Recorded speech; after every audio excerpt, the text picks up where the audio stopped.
Are you kidding me? What?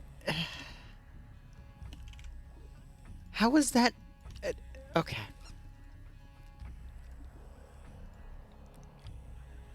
That...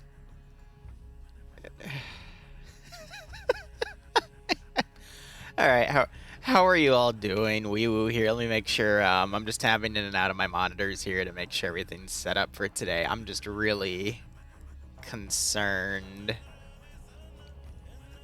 about a few things. I mean, are they having... Okay, alright. So let me get this straight. Okay, let me get this straight. Let me break down this for you because I find this really hilarious. So, Blue 4 versus Op 4, terminal attack, because it's an uplink. Op 4 has an 8% number advantage. Blue 4 is defending. Blue 4 gets two 240 statics with E-Clan scopes, and they're high. So there's a full 360. Basically, it's 240 Bravo on a static swivel mount, so it's got no weapon sway, and it's got a scope. So those are pretty powerful.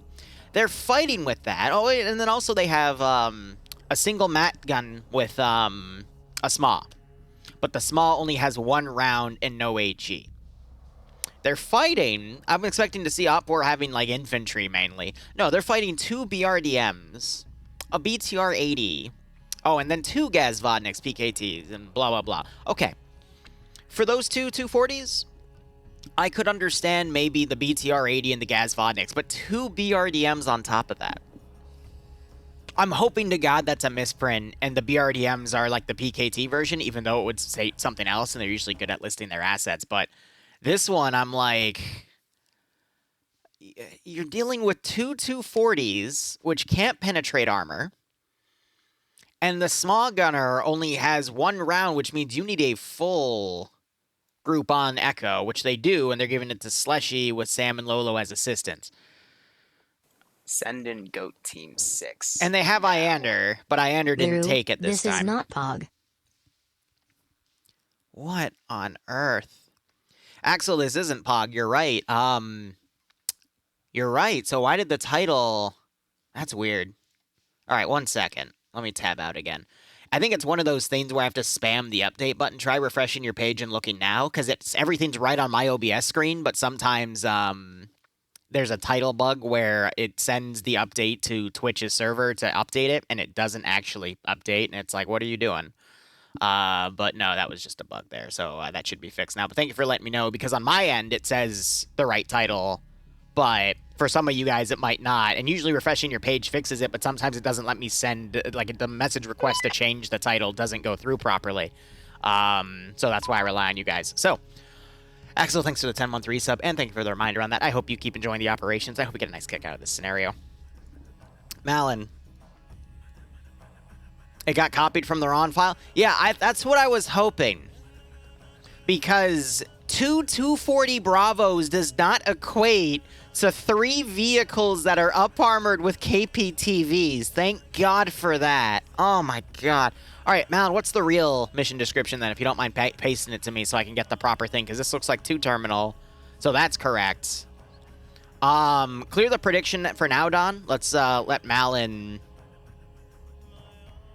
Just clear it for now, because people might come in and put a bet down and see the mission. I want that updated because I want to see what the real breakdown is, because everything's good. Yeah, recording started and everything, but we can always clip the front part out. I usually do that anyway. But Malin, what's the real balance then? Because I would like to know, because I was about to tear that apart of how the hell is a single SMAW team with only 3 rounds supposed to fight 3 vehicles? Like, that's a guaranteed you have to put Iander on that slot at that point. Which, don't get me wrong, I mean... Let's give him a warm welcome. SMAW is easy if anyone knows how to properly adjust for it, but some people just might not have the experience. But even so, that's very evil. You know what I mean? Ah, man. So I'm just waiting for Malin to write that up, and then I'll go ahead and reply on it. And we'll adjust it on the title, but if he doesn't give it, then that's fine. I'll just adjust accordingly after we give the mission breakdown, tab out for a minute, and edit the mission title itself. So let me do that now. And it started, of course, when I immediately tab out because this game hates me. All right, let's have a look.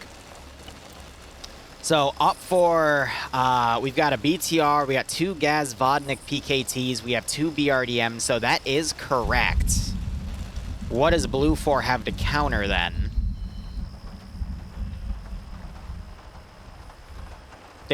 Wait.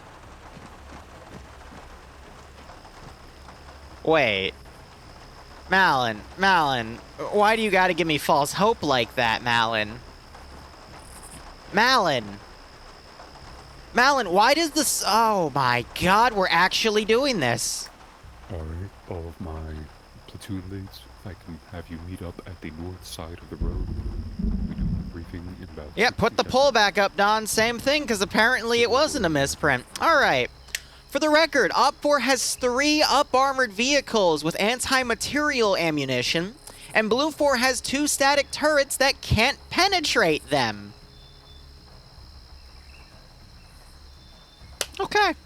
Okay, cool.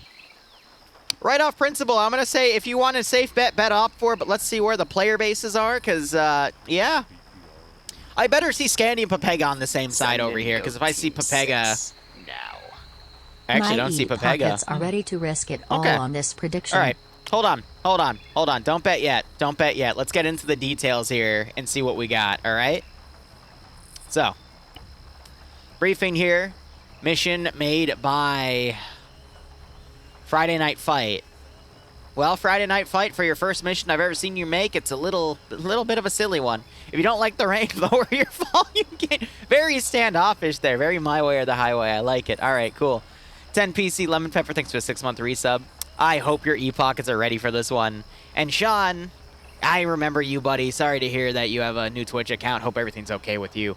I know people that get their Twitch account hacked and then Twitch doesn't give it back to them. But anyway, terminals, render distance is about 1 kilometer. Defender points is 165, so that's 40 points over. Noticing a little bit of desync. That's not good, but whatever. Yeah, this is what slays me. The mat setting is literally 1 round per person.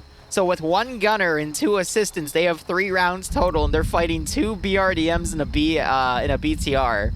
So they can't miss. If they miss, that's going to rely on the short-range guys to take things out with the 136. So if Op4 plays this smart, because this is Dingor, if they just put themselves on a hill and snipe people, they'll be fine. Oh my god. All right. Okay. Serious time.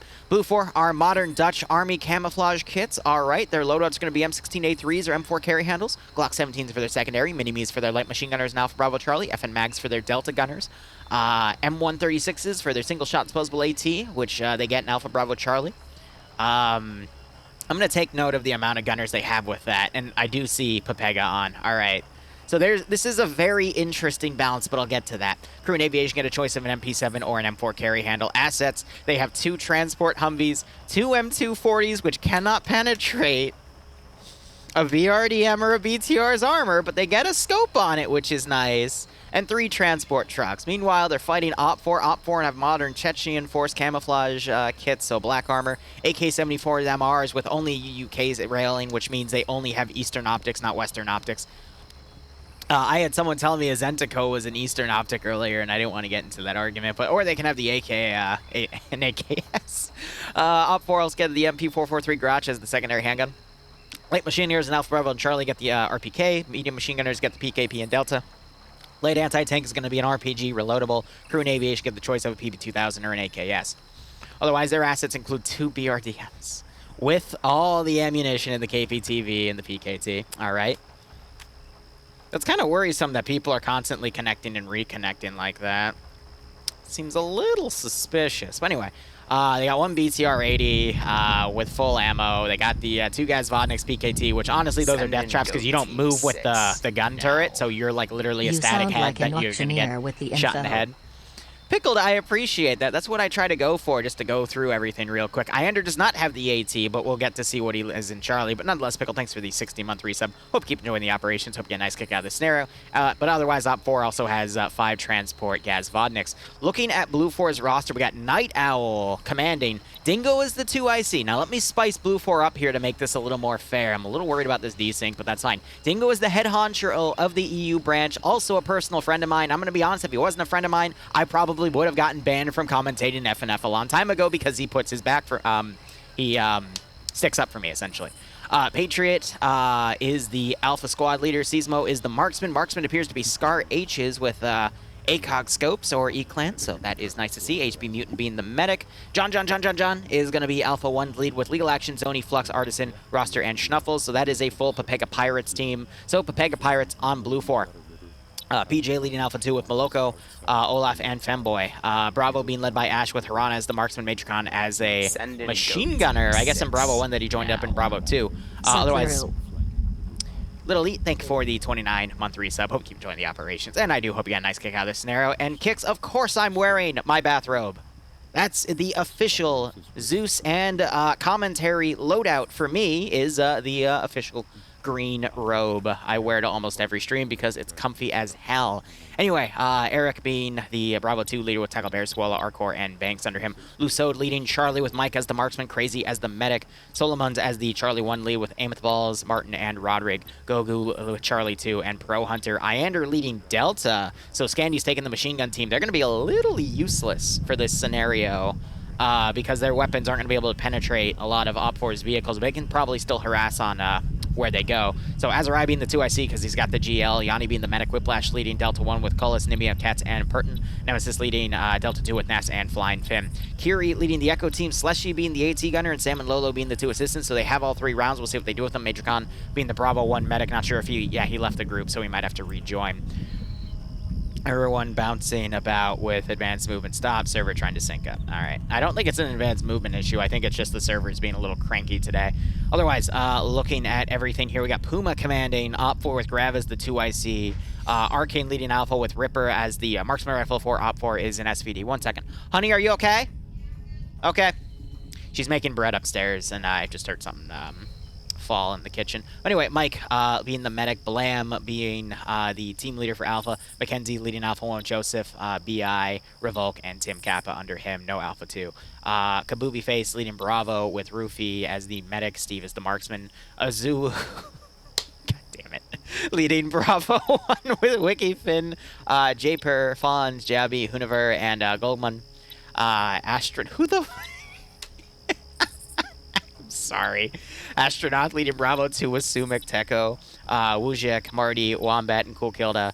Depso leading Charlie with Pirate Sandwich has a 2 IC. NASA's the marksman. Pogo underscores the medic. Skipu taking an explosive specialist role. Bluck leading Charlie 1, Timek, Izo, Lolo, Alban, Sayak, and Kermit under him. Charlie 2 being led by Audi with Dawid Hux, Kerrigan White, Reinar, Yuru, Deska Keeper, and Ander under him. Delta being led by Norris with Iqbal as the medic. Delta 1 be led by Andriri with Asada and Warkus taking the machine guns. Bob being the assistant. Oddball leading Delta 2 with Batty and G. Hamilton taking the machine guns, and an R being the assistant. And then you got Bates and Soy Boy being a dedicated crew for the BTR.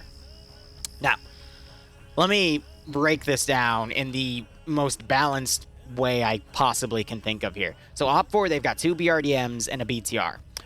Blue 4 has 2 static M240s, which are 7.62 by 51 NATO for caliber, and they have got scopes on them. So those are really, really good at basically picking people apart, which, you know, in the terrain of Dingor, a lot of this open area, really easy for those statics to immediately tear those people apart if they're caught in the open. So that's a really nice advantage that Blue 4 has. However, Blue 4 doesn't have any dedicated asset that can take on those 3 armor pieces I mentioned, the 2 BRDMs and the BTR-80. A 50 cal would have been a great balance piece, but instead what they've done is they've given a medium anti-tank team to Blue 4 in the form of Echo, which is going to be gunned by Slushy, and then she has 2 assistants, Sam and Lolo, which each have a single rocket, which I also think is unfair, because usually the standard is 2, but they've decided to only do 1, which means Slushy can't miss. And in case Slushy misses or she's in a position unable to engage the AT, it's going to rely on Blue 4 to use M136s, which has a maximum range of about 300 meters, though you can guesstimate and go up to 4 or even 500, depending on who's gunning, and potentially hit the item. So looking, we have Zoni with AT. We have...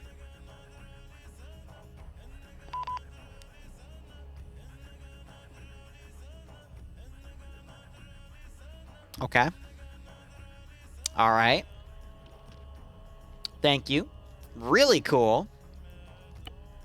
Guess I'll go screw myself then? I think they pulled the plug because of the server desync. So I'm going to try connecting again, and we're going to find that it's a session loss thing. So, I think they're just giving the server a quick reset because of the desync. And I'm going to be honest with you. I agree with that. I agree with just pulling the plug, lowering safe start to like 10 minutes or 8 minutes, and then just, you know, running it just to make sure that the server's performing properly. So we have a bit of an intermission. But as I was saying, I was basically going to go over how many people have LAT, and then go over the fact that Scandy and Pepega are on Blue 4, which means the groups that are really good at just taking enemy AT or just any enemy equipment and using it against them is on Blue 4's advantage, so they'll wipe a squad, get access to one of those RPGs with multiple shots, because usually those RPG gunners have multiple rounds, and then turn them on the BTRs and hopefully use those to balance it out. So, even though I know for a fact that FNF did not balance this around Scandy Recon and Pepega being together, because you're not supposed to balance something like that out because you don't know if those communities are even coming, but in an odd way, this mission is really playing to the fact that Scanny and Pepega really like to play as ingenuitive types of groups, and it's really relying on them to push forward. I say that because even if it was Iander on the mat, and Iander has a near-perfect track record with the mat, there's still a likelihood that he can miss, and if he misses 1 out of those 3 rounds, that is 1 vehicle still left alive that's going to mess with them. So, Slushy, I'd lower that a little bit. I think she can kill at least 1, maybe 2 of those vehicles, but she's only in 1 team, and there's 3 of those vehicles that can go in 2 or 3 different vectors into the AO. So, you have to rely on Blue 4 ingenuity and the use of their light anti-tank to take those vehicles out, but that's relying on 1 person in a squad or a team that might have the proper angle to do something about it, but if Op4 plays this AO smart, they'll just be able to go in and murder everything, and I didn't realize that that would show that. Well, awesome. Oh well. I thought it would auto-connect like it normally does, but nope, it decided to do that this time around. Yay! Spaghetti. No one saw anything, right? Excellent. Liru won't get in trouble, right? Great. Shh. It's okay. They changed the password any week, so I'm not too worried about that, but still, that's kind of funny.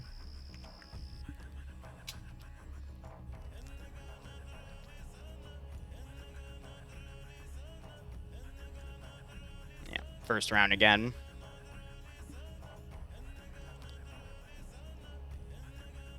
Yeah, everyone's just re-kitting here, and they're going to probably push in immediately.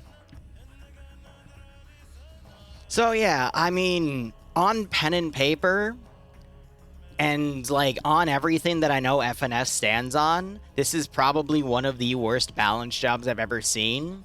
But when you actually take an effect to the players and the capabilities of everyone playing in this operation and the sizing of the AO with all these different routes, it's actually one of the most ingenious balances I've ever seen. That I know for a fact is not what they were going for, but because of the player breakdown, it really gives a unique challenge to some of the best players in this community to, you know, actually fight against something that is probably superior to them. Because looking at the AO here, Blue 4 can literally attack from almost anywhere, or excuse me, Op 4 can. Because there's just so many bridges on the map that allow them just total movement into the AO, and they can literally just have 1 or 2 BTRs go up on adjacent hills and snipe from afar, which is going to cause Blue 4 to rely on utilizing their Humvees and getting, like, mat teams in position to take out what they can. So, I don't know. I mean, with this being that type of balance, though, there's not really any way you can bet on this. And bringing up previous operations in FNF as well, most of the time the vehicle support doesn't really do shit. Because what happens is the vehicles either go off on their own, charge the enemy line and get blown up, or they stay and are actually, like, smart about everything, and they're able to rack up a bunch of kills unless there's someone like Papega or Scandi on the other team that they're fighting, and they're able to whip out an AT line and take them out. Now, with Scandi and Papega being together on Blue 4, I thought that lightning bolt actually came in and hit someone. I would have laughed my butt off. And with the shaping of some of these AOs you got, like, around this terminal right here, Blue 4 can easily set up a defense around this area and lock it down. However, any Op 4 vehicle can just start plinking at it from afar because they have the range of, like, you know, about a kilometer and a half even with the PKT to get on certain areas and just start sniping into the AOs from afar, which is going to force the Mat Gunner to really focus. But, again, I'm not too confident with Slushy because that just puts a lot of responsibility on her. If it was Iander, no problem. No problem at all. Because Iander, we have seen time and time again make those shots and do really well with it. Slushy, not sure about. I could be wrong. Slushy could dominate, be as good as Iander. But watching other Mat Gunners play, usually Iander is in his own tier compared to everyone else. So, AO-wise, I'm leaning towards Op 4, but I also know Blue 4 is going to come up with a way to just outflank Op 4 and annihilate them. You know what I mean? So it's a really tough call. Now, server's not desyncing anymore. I just cursed it. Actually, no, that wasn't desync. That, oh, no, there's a little bit.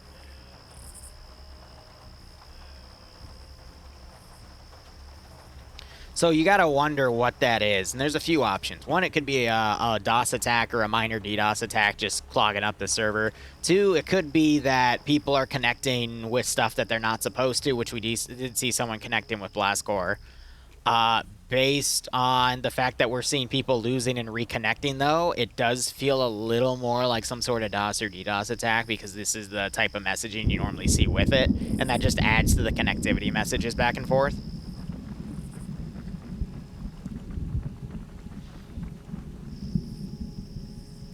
And FNF has had a history of just randomly getting DDoSed here and there, or DOSed, because, you know, not everyone agrees with stuff they do. So I'm not surprised with that, but who knows? Did I hear about the Marines getting rid of the scout sniper platoons? Yeah. I mean, since we have 11 minutes and they might make a weird call because of, you know, what people are doing with all of this. That's it. Do you have a rangefinder? I do find it funny that they're making all that work, but yeah, it also could just be one of those days where the entire internet's being wonky, which actually, you'd be surprised, does affect Arma a lot more than we all wish it would. There was someone with a whistle down there, but American military doctrine. I normally don't talk about this since we have the time. As a Zeus, I also have a lot of people on my father's side. They're in the military, and I do occasionally get to have wonderful conversations with them, but they're really just starting to focus more on precise munitions and air superiority with everything. So I'm not surprised that on the ground level, they're starting to just weed out certain parts of elements like scout snipers, and instead opting for the fact that, you know, they'll have air superiority or they'll have something that can do reconnaissance for them instead. And I think one of the major push points for that's really shown as of late is the high amount of drone warfare in the Ukraine war. Has kind of just shown that in terms of reconnaissance, in terms of Overwatch, you don't really need a person to do that anymore. You just need a drone to do it. Now, snipers not just good for reconnaissance, but they're also good for picking people off. But again, that just goes back to what I said about, you know, the U.S. having air superiority, having precise munitions with their artillery. And this is all just me speculating here, but I think just in the overall doctrine that the military for the U.S. is creating is they're just going to put more of a reliance on that technologically superior ordnance that they have and that you're seeing, you know, used in Ukraine right now to great effect. So they're just starting to phase out other things to pretty much cut costs where they can. And let's be honest, I mean, the whole thing with sniper school, range cards, having all the equipment to make a precise shot, I mean, that all is tedious compared to, okay, just put an ATACM in the HIMAR and go burn. Oh, man. I mean, and then there's nothing that frickin' sniper rifle can't do that the Apache gunner above you or the artillery piece behind you can't do, you know? It's just how things evolve, you know? You're a Cav Scout and you agree with the assessment? Yeah. And I do feel bad because I do know someone that was in one of those roles and now he's got to be shifted. I don't know if it's to a different MOS. I don't know the exact logic behind it, but they're being moved to something else. But he was happy about it because he also has cyber skills and he's thinking, oh, I can just do that instead and, you know, that'll be fun. But yeah, I mean, it's weird. And I haven't really spoken about this too much, but I've got players that used to play in my ops all the time in TSB. Now they're in Ukraine. And one of them flies drones, and he will send me videos. And I'm like, what the hell are you doing? And he gets super excited because one of his groups is tied to another that get a lot of... I don't want to hype it up either, because again, I'm mixed about this, but he does a lot. For what he does there, just flying the drone, he does a lot. But... again, I don't know how to feel as someone just, you know, being an armchair general making video games, and then here I have one of my players that used to really like flying drones in my ops, and now he does it in the real world, and he spends every day dropping ordnance on freaking mobilized infantry from a country in a fight that they don't want to be in. It's just, it's such a weird concept. It's sad. That's what it is. It's sad. But anyway, enough about that. Just, sorry, went on a tangent because of that one question, because I'm buying for time because of the server having some issues, but it looks like it's partially cleaning up right now anyway. Oh, yeah, no, and it was the War Thunder leaks, and then people saying that certain companies in the U.S. were asking questions about do they play certain video game XYZ. That was actually proven debunked after a week, but I wouldn't be surprised in the future if that actually started becoming a thing. But hey, things go.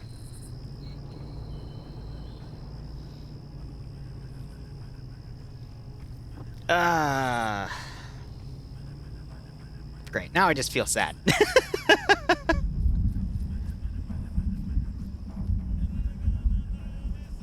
Subtly, I think, is another aspect of snipers that an Apache artillery gunner might not be able to use. I mean, you're right, but when you think about the scout sniper role in a Marine platoon, their job in the platoon is just to support the platoon. They're not the reconnaissance group going deep in enemy lines and doing that level of reconnaissance. They're being a supporting element for that platoon, or an overwatch element. And again, with how everything else has adapted in the U.S. military, that's why they're being phased out, because they're not really needed anymore, because there's other things that can do the job better than them. And that's just how warfare evolves over time. I mean, way back in the day when you used to have lines of infantry charge each other in, melee, because this was back in the medieval days, and then, spearmen were some of the last melee troopers kept when firearms started getting more distributed. But spearmen were kept because they were able to stop cavalry charges, but eventually even the spearmen got replaced by, just better guns. And then the whole firing line infantry warfare doctrine got changed out around World War I, where people had to adapt because other people were using line infantry tactics and they were just getting slaughtered by machine guns, so they adapted again. But, yeah, warfare definitely makes adaptations like that all the time for every single military out there, and, you know, this is just another one of those changes.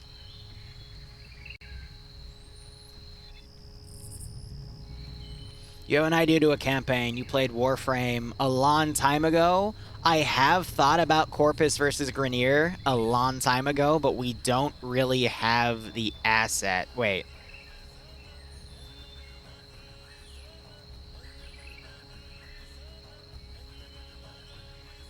Oh, you can play... Oh, I read that as Arma, not Warframe. That sounds neat, but... Yeah, again, I don't think the mods exist for Arma 3 just yet. But I do remember way back in the day, this was like almost a decade ago, I want to say.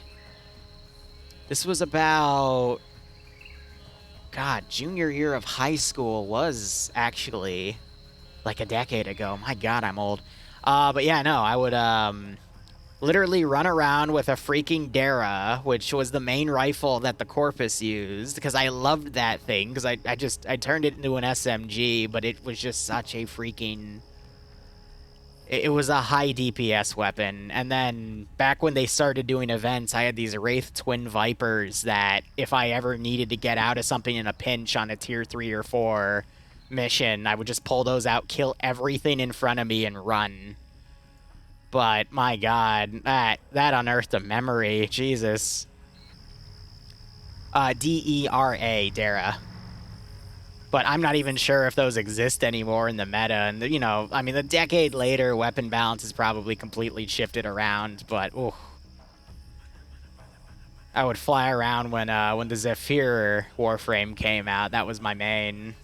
And then PvP was also starting to become a thing, so I would just be an Ash and murder everyone. And, oh, man, back when solar rails were first a thing and all these major clans started going around, and then you had all these politics come around, and that's what killed the game for me, was people bickering over the damn solar rails and all this dumb shit. Yes, I've played Sons of the Forest. I think I'm close to beating it. I just haven't given it a lot of time, but oh man, there was one scene that made me super giddy because it tied both games together for me. I'm like, yes! Ah, man, good time.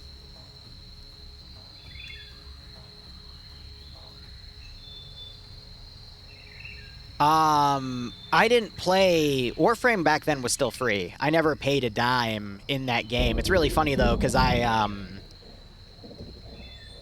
have a lot of platinum. Oh, right, I sold my account.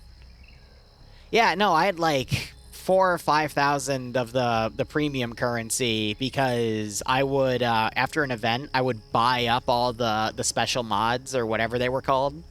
And then I'd keep them for 4 months, and then I'd resell them for like quadruple.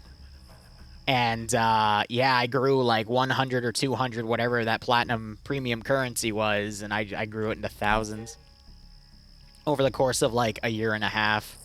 It was great.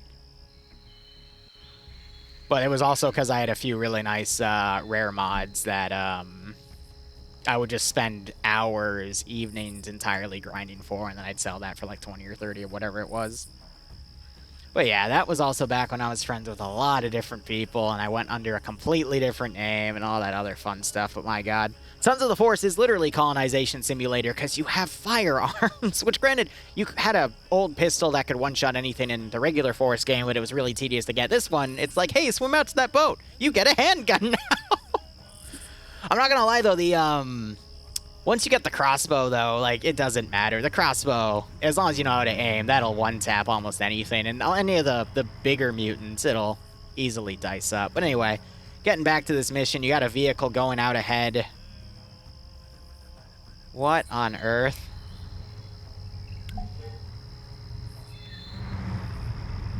So it just stormed off ahead knowing that the timer would have ended, so that's a funny start. And then you have BRDM reloading over here. Don't know what that's about. How much did I sell the account for? Like 500 bucks. Because I forget how much the premium currency was worth, but there was at least like a grand or two worth on there, but I don't know. It's hard to remember. There's a lot of shit I did back in the day that... Oh, man.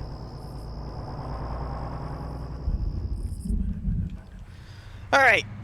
All of that aside, let's actually focus on the mission here. So Op 4 is dividing into two separate groups, taking Hill 45, and they're trying to move down right here. Blue 4, meanwhile, setting up a counterattack right here. This is an element of Delta with Scandi Recon. Azariah immediately putting a Huntayar out. He might be able to spot the advancing infantry. Actually, more like an advancing mechanized assault here. No, it would be mortarized. So BTR is coming in with a BRDM and then 2 squads. Alpha immediately storming in. They have the medium machine guns, and I'm pretty sure Naf just got spotted. Yeah, those bullets aren't going to penetrate the thing, though, but it looks like he knocked a tire out, which is what he had to have been going for at that point. Trying to throw grenades up, but they're just short. That one, though, wow, he gets a kill and a knockout with that one and some more wounds. Great timing there with the grenades. You got Azariah coming around. He can put some GLs on the rear of the vehicle as well. He gets a quadruple kill! I think Naf's got one of those kills, actually, but it looked like a quadruple. He gets kill number 4. Mackenzie's starting to run off. Gets taken out. Ripper trying to come around. Naf's doing a quick reload. Ripper's going to serve no chance with that, oh my god. So people sometimes, when I talk about Scandi and Pepega and they're new, they're like, oh, bro, like, not one group can be that powerful. There's no way one group can completely dominate everybody. Ripper wakes back up. Can Nafs find him? Yeah. All right, Naf's on 4, Azariah on 3. You got to remember that some of the kills they get from explosives, though, aren't officially counted, but that is the entirety of Alpha wipe. That's 8 people. To 2 dudes. That just shows you the level of Scandi and Pepega together, and you're already seeing some people disconnect after that. I'm not surprised.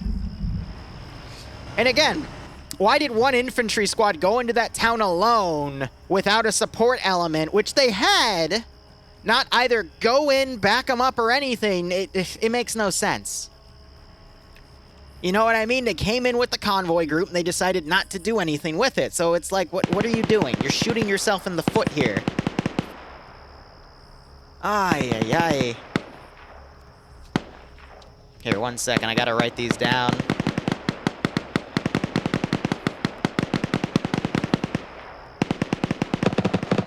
So now you're seeing those heavy assets starting to fire, but interestingly enough, they're firing over at Delta over here, which is the rest of Scandi on Overwatch.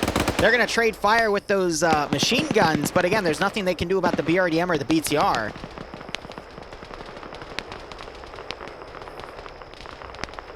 So out of all of this, you also have the MAT team over here. And they're being engaged. But there's a lot of cover for them to work with. I'm not sure they're going to be able to get a snipe on a vehicle from over there, but we'll see.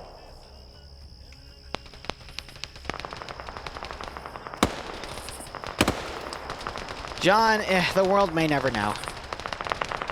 But it looks like the desync has actually mostly cleaned up, especially in that firefight, so... Hey, Dreadnought, happy Friday to you too, buddy. Happy Friday, everyone. Thanks to the 29-month resub. I hope you keep enjoying the operations. Hope you get a nice kick out of this scenario. Yeah, so this is also Op 4 Delta, because you see the PKPs right here. But now you got this 4-man Blue 4 team coming up. Here's the thing, though. This is Delta only, but did they take Op 4 AT in that team? Because I'm going to look back at the bodies real quick. I don't see any AT on anyone.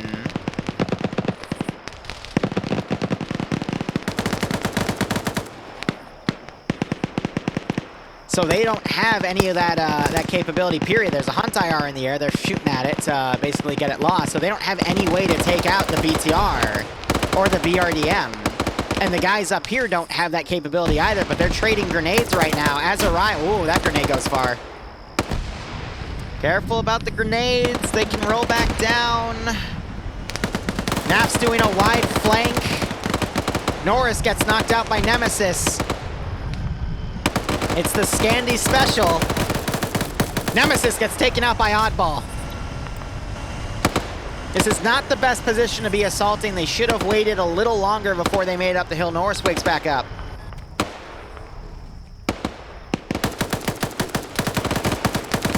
Azariah tries to get a noob tube in. You got Nim and Nafs staying back. Yeah, that hill's too hot at this point. They need to consider pulling back, because even then, they don't have anything to deal with those vehicles. And I guess the Alpha team didn't have any AT. Now, if Op4 was smart, they would have not kitted anyone in AT roles to make sure that Blue 4 couldn't steal AT. Oh, no. Now you're having Op4 attack Echo's Hill to annihilate the Matt team. And you still got the machine guns on Overwatch trying to pick people off. Looking at Blue 4's casualties, you got Kiri also dead. No one else on Delta's died, but yeah, this team's getting pushed. They need to pull back because if they lose the medium anti-tank weapon and even the associated ammo, Op4 gets a major advantage. So Lolo's one of those AT assistants. He goes down. I don't really know why Matt was on its own Overwatch hill, because that was just going to get pushed by Op4 here. So some of that Matt's going to be able to be pulled back, but Op4's doing a great job of having their infantry screening for their attack vehicles. Meanwhile, these vehicles are just staying at range and trying to pick off whatever is up on these hills, so they're not being 100% accurate, simply because they only have, they don't have any magnification, they only have sightline, so it's just for suppression, but they do have the ammo to burn. So we've got Cholt that's come around on the side. You got some people still looking down on this hill. Blue 4 opting to go for another attack. Might run into Cholt and get flanked by Oddball and Batty coming down.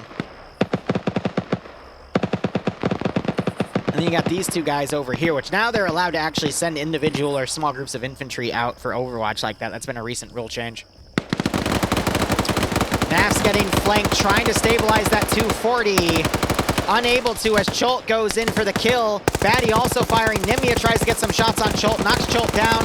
Azariah trying to dodge Batty's rounds, doesn't because Batty has a PKP because it's Delta on Delta here. Cholt taking fire. So yeah, Scandy, that was a really silly idea. They should have pulled back after that first attack failed because assaulting in the same point isn't necessarily the best idea. They should have just pulled it back, possibly stolen the vehicle or taken their own and pulled away, so they get taken out for that. Now it's just Nimia down here with two targets hunting for her, and Lurch is coming around to flank on the other side, so I think Nimia's going to go down soon. You still got this Overwatch fight going on around here. Looking back at the other area over here, it looks like Sam and Slushy were able to get away, but one of those assistants died, so they only got 2 pieces of AT. Other BRDM starting to get up to that hill to utilize it as Overwatch as infantry cover it. Whoops! Nimia going for the headshot, gets the headshot on Batty. Now Nimia's under fire from Lurch and gets knocked out and double tapped. So yeah, they traded evenly on the hill, but again, that entire wipe on Alpha, which most of them have left the server. I mean, that's what you kind of get when you charge in unsupported with a rush op like that. We see it time and time again. Yeah, these guys pretty much hiding under the water here. Slushy, not really sure what she'll be able to do now. BRDM has pushed up, and it is now a little closer on this Overwatch point. Really, Blue 4 is just going to have to tighten up around their 2 AOs here, and Op4 is going to slowly push them. Got another PKT coming around here. Looks like it's coming over to pick up Sumek here. And then you're just going to see some long-range Overwatch fights here. Liru gets taken out. I'm assuming that's one of their statics. Yep. That's the only thing with the accuracy. And they gave it to Pepega. So Pepega's on multiple kills here. Reload Wickle. So he's doing a circle. Because by the time he finishes the circle, he's done reloading, but it moves his character. For show? So it makes it harder for him to get picked off. Oh, he's like, there's blood everywhere. Like. So they're going to be able to use that to pick off the infantry that try to counter-suppress here.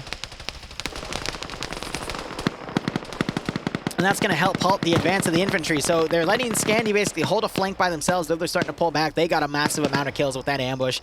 And they've given Pepega one of the 2 static MGs, and they've already gotten 2 kills with it. Should I move the gun to the right? I can't really see east of the rock. Yeah, you gotta move the gun, move the gun, move the gun. You need. I'll keep an eye out. So really, they're just thinning out Op4's infantry, and as soon as they thin out enough of Op4's infantry, they can counterattack and push those vehicles. But those vehicles aren't going to be able to go into these AOs by themselves and take anything out, so... For now, Blue 4 has a winning strategy based off the fact that they've got some of their best groups with some of the best gear that they have. That's two Canadian troops, E. Oh, fuck, man. We gotta move the fucking M2. Oh, there's fucking guy running up there into the fucking smoke. Oh, yeah, I see him. Alright, this video's getting demonetized. Where? Oh, I see him, but... He's fucking moving, man. I don't see him. Stop saying the F word! I have to make my 30 cents off this video, damn it! Oh, he just got knocked out. And I think he just barely crawled into cover. Damn memers. So I gotta wonder where that other static is. It's not over here. You also have the marksman getting kills here. Harna on a kill. Not leading enough. And that guy's moving way too fast. Just ran out of ammo too. But yeah, with those statics, again, Blue 4 can whittle down the infantry because Op4 is not gonna commit anything. They're gonna keep on Overwatch with their assets, and that's where Blue 4 can continue to knock things out. However, when Blue 4 tries to get direct with those vehicles, that's where they're gonna lose manpower. But Op4 is still gaining ground. You're seeing an element get on top of Delta's previous position, and now they are taking Overwatch fire as they are forced to pull back. So I think as infantry get closer, Blue 4 is gonna be able to pick up more AT and then snipe the vehicles as they start to come in, because you got Bravo 1 now charging. Also, those Vodniks are amphibious. Fun fact. This is going to close the distance. So far, I appreciate what both Blue 4 and Op4 are doing. Blue 4, though, is going to be taking a lot less casualties as Op4 advances.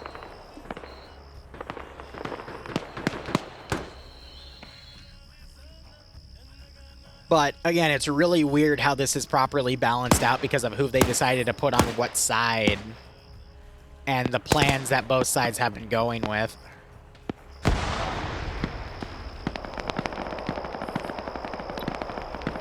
Because we haven't seen any of Op4's vehicles get an Overwatch kill yet, despite having heavy superiority. And then you got people jumping off the bridges here because that static's going to shoot them to suppress.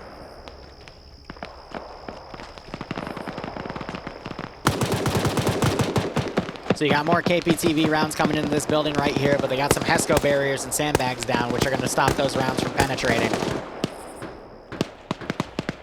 And this is where they have their other static. So they're going to lock down the other hill up there with it. And then you got Sam, one of the AT assistants. So this shows me that Matt is going to be completely ineffective here, so it's going to really rely on Blue 4 with close-range AT to take out these armed vehicles when they get closer. And this is exactly where Op4 wants their armed vehicles to be, with their marksmen back here as the infantry advance. But Op4's inability to find and eliminate the statics is what's going to cost them. And it looks like they're moving the static over so it doesn't get suppressed by that BRDM. But we need to see Op4 continue to close the distance, because this is where they could still bounce back. The question is, has Op4 lost too much manpower to not be able to pull out this assault proper? And I think with the entire wiping of a whole squad and, you know, the pickoffs from various other areas, that is quite possible. Because you have Delta all the way over here that needs to be pushed in. You got the bulk of Op4's infantry right here. And I mean, looking at the amount of triangles we see on both sides, it looks pretty even. Yes, both sides know what each other have.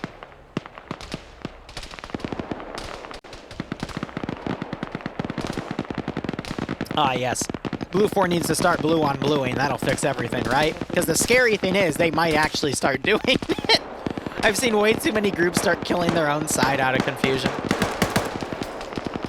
Luffy starts engaging on that hilltop. These streams are awesome. Link to the past, I appreciate it, my man. Thanks for the year-long resub. I hope you keep enjoying everything. I hope you enjoy your Lance Corporal badge. And I hope you get a nice kick out of this scenario, man. Seriously, it means a lot to hear you guys say that. Caster Curse activated. So Blue 4 fired a GL down here. We need to see a few more GLs come down, but it looks like they're starting to abandon these positions to head more inland because Op4 is advancing. It's kind of interesting. We do see some flanking forces starting to lay fire down, but they're not really effective. And as soon as they start firing, BRDM starts firing in their area to try to suppress them. Because Blue 4 is pretty well spread out along both of these terminal sites, and then you have some elements starting to come up and reinforce. But I think after this fight, Op4 is not going to have the manpower to go to the next terminal, but so is Blue 4. You know, they're going to be lacking too, so this could really swing either way. You could see Sam get on the rear of Op4's line and do a lot of heavy damage here, but I don't think he realizes where the main bit of combat is, and then Slushy's going all the way around here, possibly to get behind that BRDM and take it out, but the two other Op4 vehicles that are heavily armored are going to be coming up this way. Delta going up on this hill, they're going to be kind of out of position to do any proper overwatch. It just... Op4 feels a bit uncoordinated between their attacks. Like, I can see what they're trying to do. They're trying to have these guys up here to support that element, but this element's already gone forward, so this element should instead just drive up and reinforce at this point, deploying about right here, and then moving up on foot from right here because they already have all their forces putting in. They already had Bravos 2 up here to overwatch, so, and then they can even just put a BRDM up there to overwatch as the BTR pushes up with the main force. So, it's a tough call. Op4 trying to det this building. They should have waited for visual contact. Looks like one of the Blue 4 guys that was here died in the firefight, but they should have confirmed that Op4 was up there before triggering it because they didn't score a single kill with it.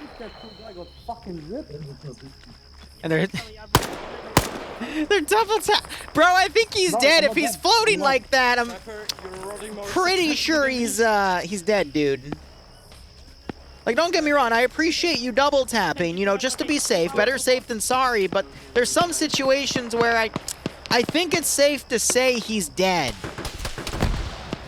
And you almost died too, because Whiplash is shooting at y'all. So Op4 advancing in droves, Overwatch not being the most effective thing, but now when you start closing the CQC and Blue 4's on their last defensive layers, this is where you're going to start seeing the most casualties. You got Iander coming around. But you got Steve, but Steve is a marksman. I'm going to be honest, the SVD is probably the worst gun in all of FNF PvP. Iander gets a great headshot.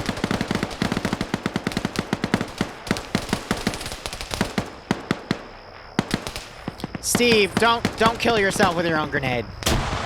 I would have laughed my ass off if he came around and just killed himself with his own grenade right there.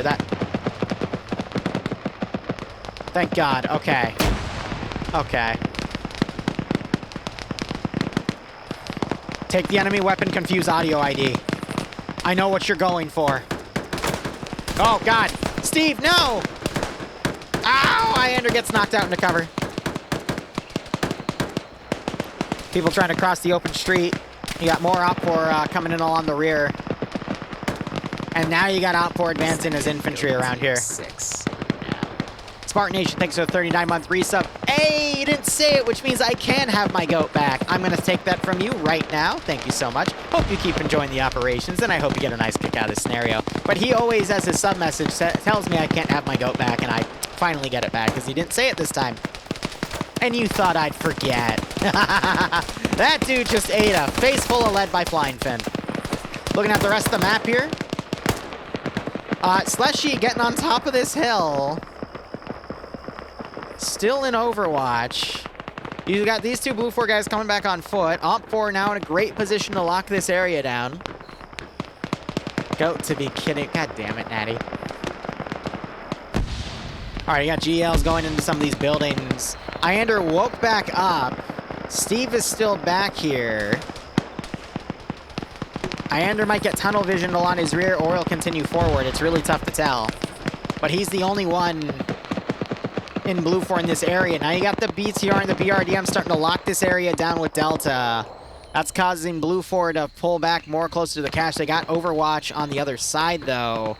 But Iander is in a really good position to continue to harass. If he gets 1 or 2 more kills, I mean, he would have done his job, but we can cheer him on to get a multi-kill. We just heard an M136 take out this PKT.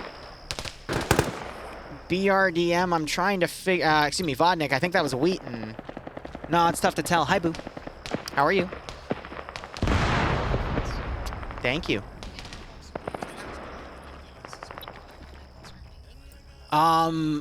Assume I'll be done at 6:30, so start making dinner around 6 to 6:15, okay? Unless it goes really quick, in which case put it close to 6:15, all right? Thank you, Oni. All right, Arcor gets a kill. Wick trying to get a shot on him with that RPK. Arcor ducks. Grenade is thrown. It goes low. That would have perfectly landed on Arcor's face. The explosion, though, doesn't do too much, and Wick takes a shot to the face in response. Arcor on 3 kills and the vehicle kill. All right, so he used the, because he's marked as an AT guy too, so he took the vehicle out and got 3 kills there. We just heard more AT get fired. That was a long-range shot on this BRDM. It was a miss, though.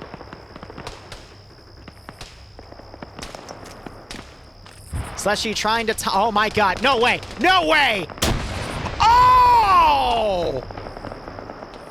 Are you kidding? I'm writing that one down. That was incredible. That was absolutely incredible. And the other 3 don't know. The other 2, yeah, no, it's 3. They don't know that just happened. Oh, do it again. Do it again. Oh, Slushy, do it again. Use a grenade. Use a grenade.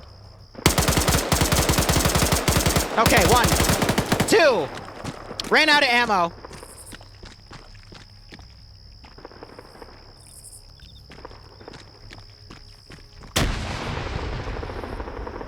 Oh my god, no way.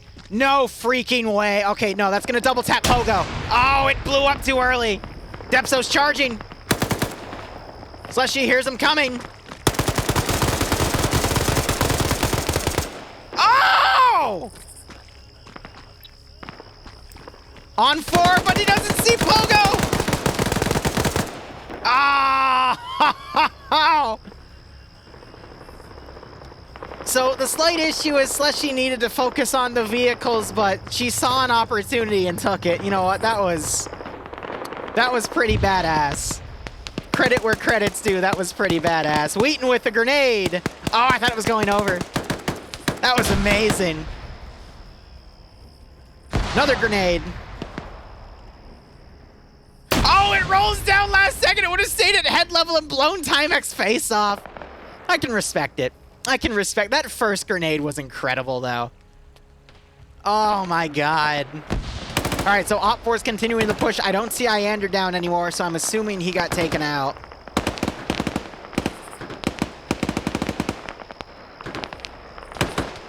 Who's winning? Really tough to call right here, but I think it's Blue 4 because Op 4's main infantry element is pretty much lessened. Op 4 still have all 3 of their vehicles that are, at least are important. They still have both BRDMs and the BTR. One of the PK Vics got taken out, but again, it's not really much of a sweat. But Blue 4 still have so much defense on their line, it doesn't really matter. I'd imagine Charlie's going to back off, come around, and start moving along this vector, but, I mean, with only those 3 armored Vics and only a handful of infantry, even Delta's starting to move in as, you know, originally Overwatch elements to try to reinforce his line, but Blue 4's been able to hold this down. And I think it was just a matter of, 1, Op 4 lost an entire squad to Scandi Recon. 2, the Overwatch that Blue 4 has done has been able to get a lot of kills. And then 3, Op 4 hasn't really been able to get a lot of kills here with the Overwatch elements that they have. Can someone clip what Slushy did and showed it to her? Like, specifically the grenade throw. The first grenade was... that was incredible. I mean, it's stuff like that. That grenade throw, Azariah's quad kill in the beginning with the freaking GL. I mean, it's nuts what we've seen this round.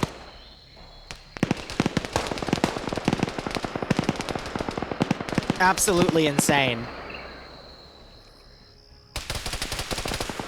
So you got suppression back here going right above Steve's head, like right into these elements here. We just heard AT fired. That goes over.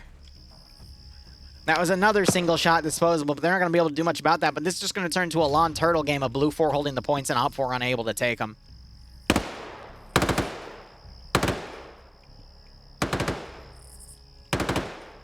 Oh, what the hell? Swallow's just right here like, grenade. Oh, that's funny as hell. Grenade! No way! Oh no! Not another one! Oh! What? What? Wait, how is he?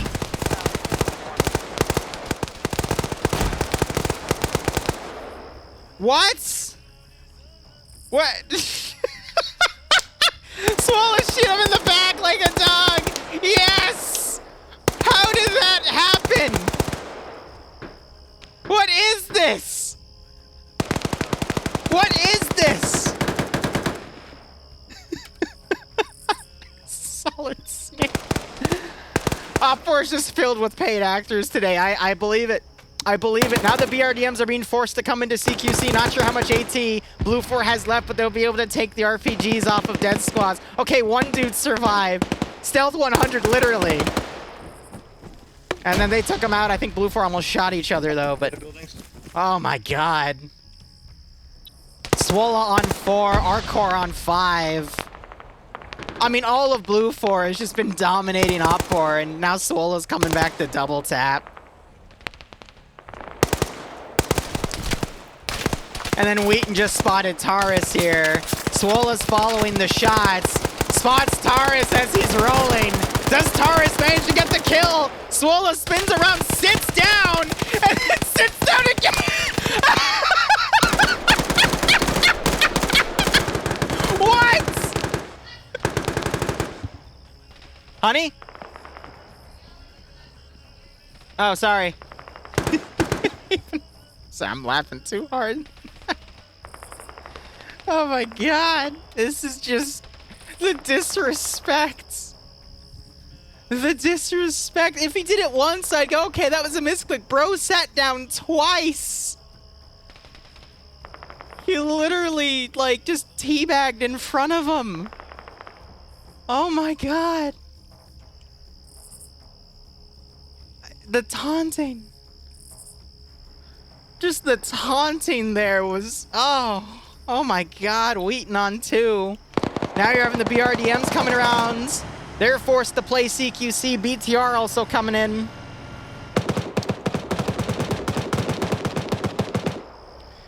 A few well-placed grenades will disable the BRDMs. BTR not so much.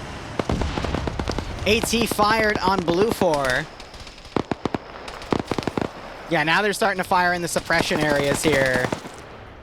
So Blue 4, they've already used 2 of their AT pieces. Matt is unavailable. So this is where we're going to have to start seeing Blue 4 get really innovative with their explosives. That vehicle's out of commission, so it can't be used to ram. Swola might try suppressing with the PKP. I don't think it's going to work. If you get under it, maybe. Or they can at least shoot the wheels out. Or... yeah, see, rounds are just going to be deflecting. Katz gets knocked out by the BRDM. Swola needs to loot for some grenades. Some well-placed grenades will actually disable it, similar to how you saw that first grenade knock that thing out right there. Pogo underscore comes around, gets taken out by Arcor, because now the infantry trying to move up to support the vehicles as they've moved up a little too aggressively are running into the infantry that have gotten down from the enemy forces coming in. Yeah, this is the last play Op4 has. Arcor shooting the wheels out of the vehicle.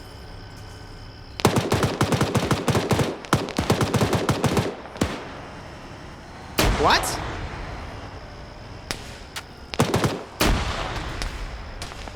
I need to look at the footage back, because it looked like Arcor somehow shot the engine out on this vehicle. Oh, God. And then the grenade just cooked it off. Which is what I said. You can use the grenades to cook things off, but...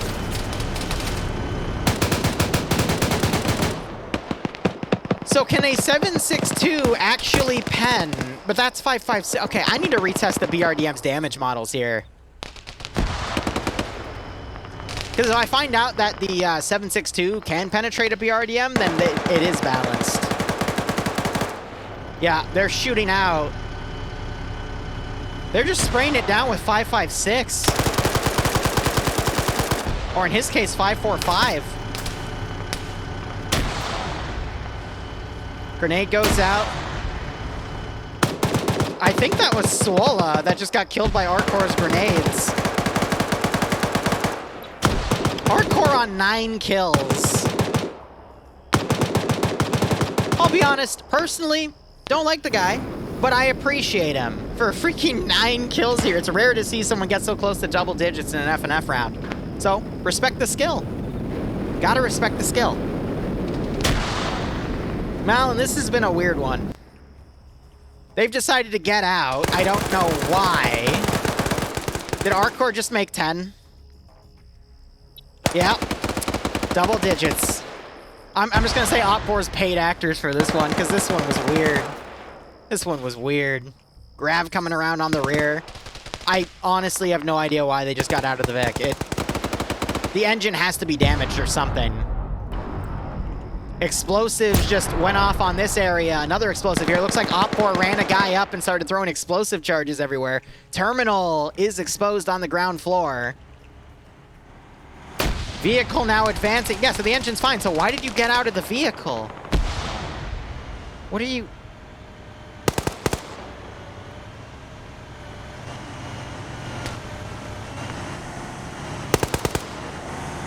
Yeah, so small arms are not going to be able to penetrate the BTR. I know that for a fact. BRDM, I guess they can now, which is weird, but... Maybe it was a update recently or something, but he's just driving around blindly. There's only 2 Op4 guys left in here. So they're trying to throw grenades now on it. You got Grav running around. Arcor's gonna push. And Arcor finally gets slain by Grav. And now you got Bates solo crewing this vehicle because Blue 4 doesn't know what to do here. Why did you... Alright, Cats had the worst grenade throw of the night, making Cats tonight's biggest loser in Scandi Recon. Better. Not close enough, but better. Now, fun fact, if they shoot the optic right there, that thing won't be able to see. Just shoot the gun sight.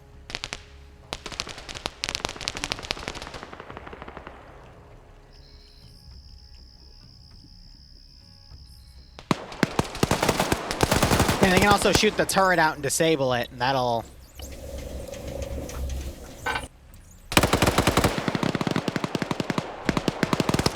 Wheaton finds Grav, knocks him out. We'll see if he double taps later.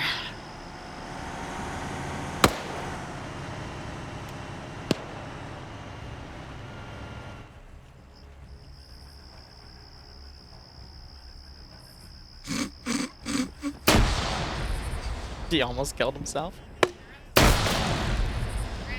Huh, honey? Fresh bread?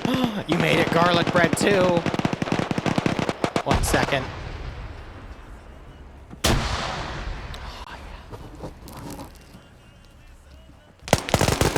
Oh, yeah, that's good. That's good. Fresh garlic bread, baby. Bates is dead. Mmm. Excellent, I can't wait. It's gonna be this and carrot soup, right? Excellent. Excellent, honey, I love you. It's very good.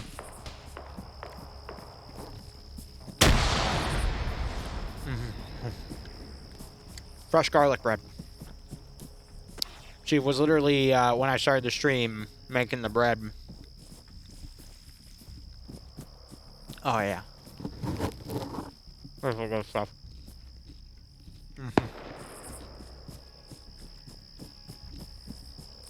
I'm telling you, thick Greek women that know how to cook, they'll steal your heart and your stomach.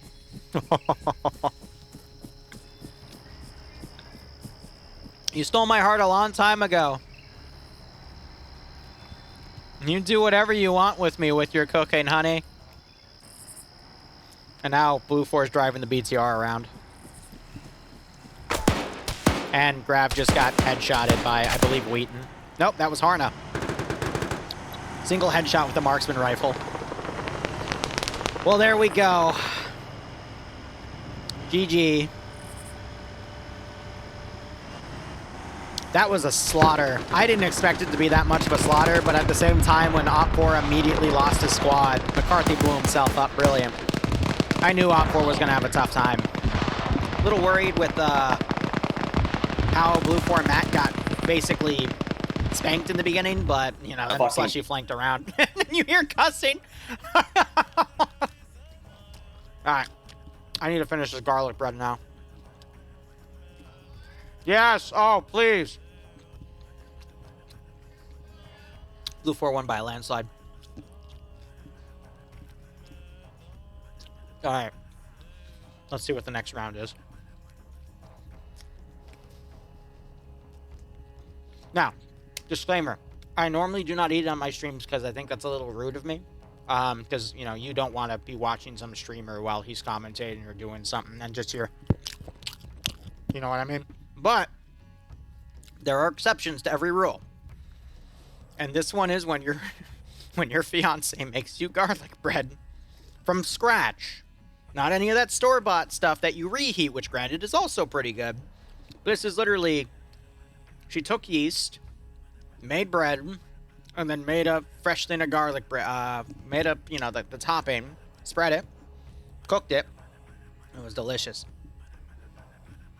Absolutely delicious. Alright, sorry, let's go.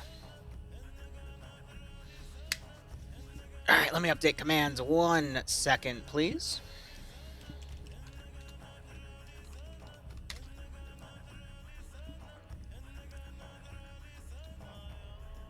Let me change up my music here, too. Yeah, baby. I don't care about men's hair color, sir.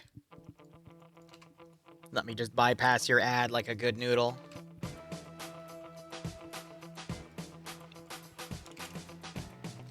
All right.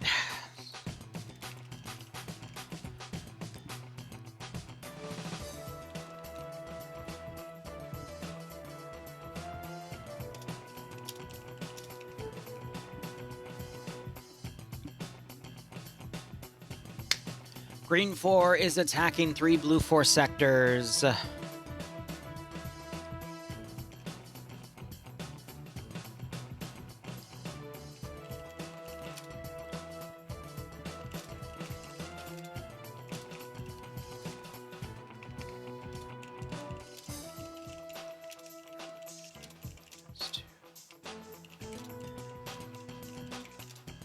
Oh, yes, more. More. Huh? Yes, I do, honey. Thank you.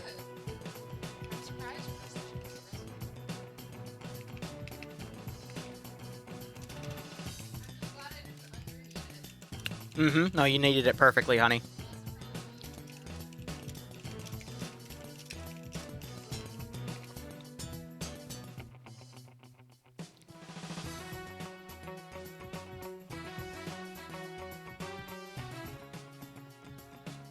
All right, cool.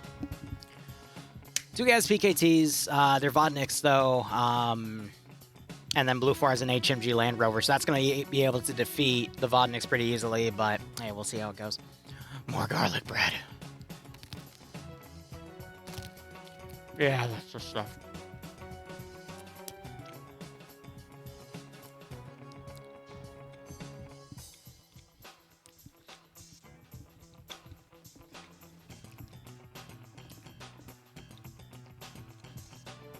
Whew. Also, you get ads because between every round, I tab out and edit my commands. So I have Twitch play a few ads. That's the only time I ever let Twitch play ads because it gives me time to set up all the new commands. If I'm just not clicky-clacking away. So if you want to avoid that, though, feel free to consider subscribing to Lance Corporal Liru. I will be honest with you. 50% of that money goes to Jeff Bezos, but the other 50% goes to the Lance Corporal Liru Happy Face Foundation, where we strive to make Lance Corporal Liru's very, very happy face. And do you know what makes them happy face? Mortgage payments. It's definitely mortgage payments. And then maybe one day when I don't have a mortgage, we can donate it to another charity. Like,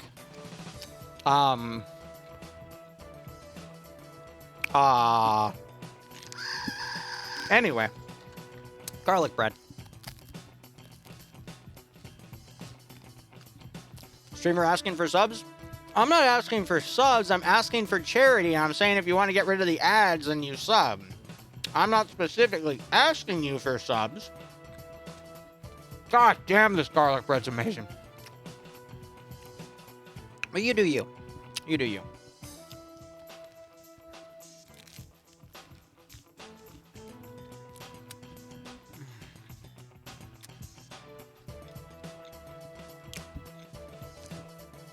Oh my god, no. Speaking of drinking, though. Bloodwing Send in got goat team 6 now. Oh, hold on.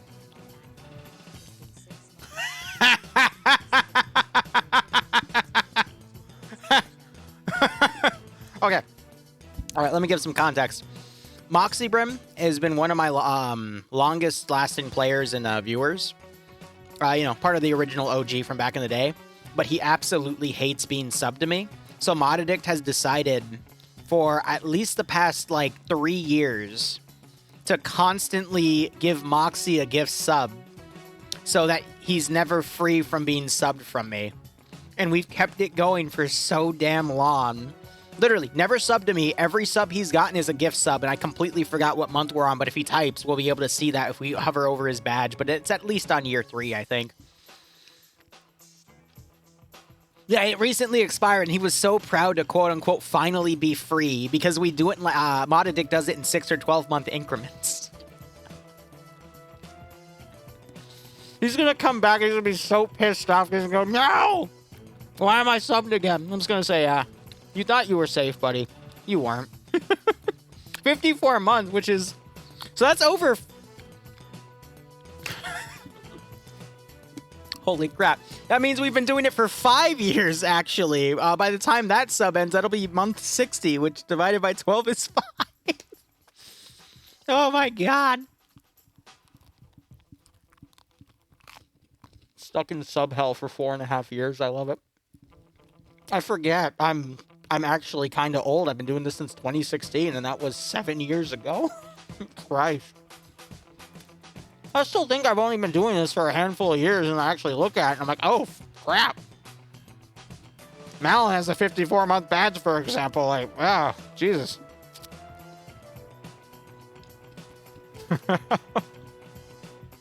Oh, man. But yeah, no, I have a good job. I have a great fan base. I have a great player base. And, you know, I jump around here and there, but I just want to say to all of you watching, thank you so much for being here. And I would not be able to do what I love without you. So thank you for letting me do what I love, and I hope you continue to enjoy the content.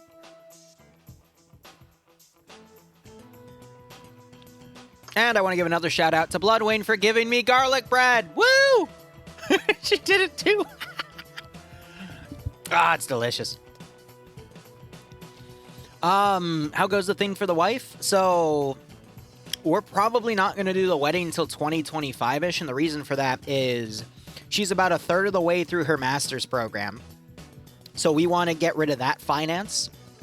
By the time that she's done with that too, we also will have paid off some windows that we got installed a few months ago. The first payment went out last month.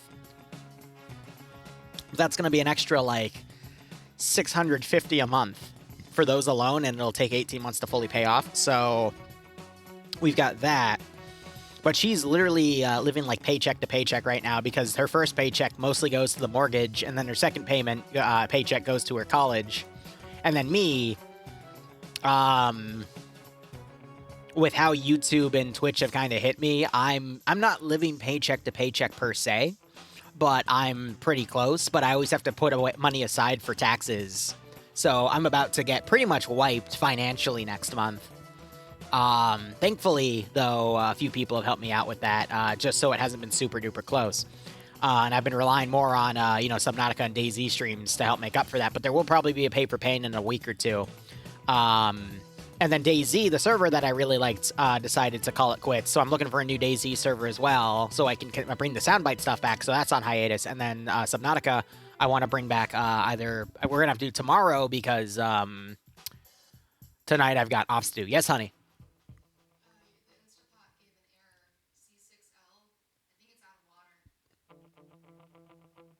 Oh.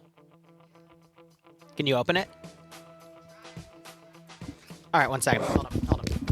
I'll be back in a moment.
I think you're fine. I mean, with carrots, you know how to hold them, right? I've given you enough practice.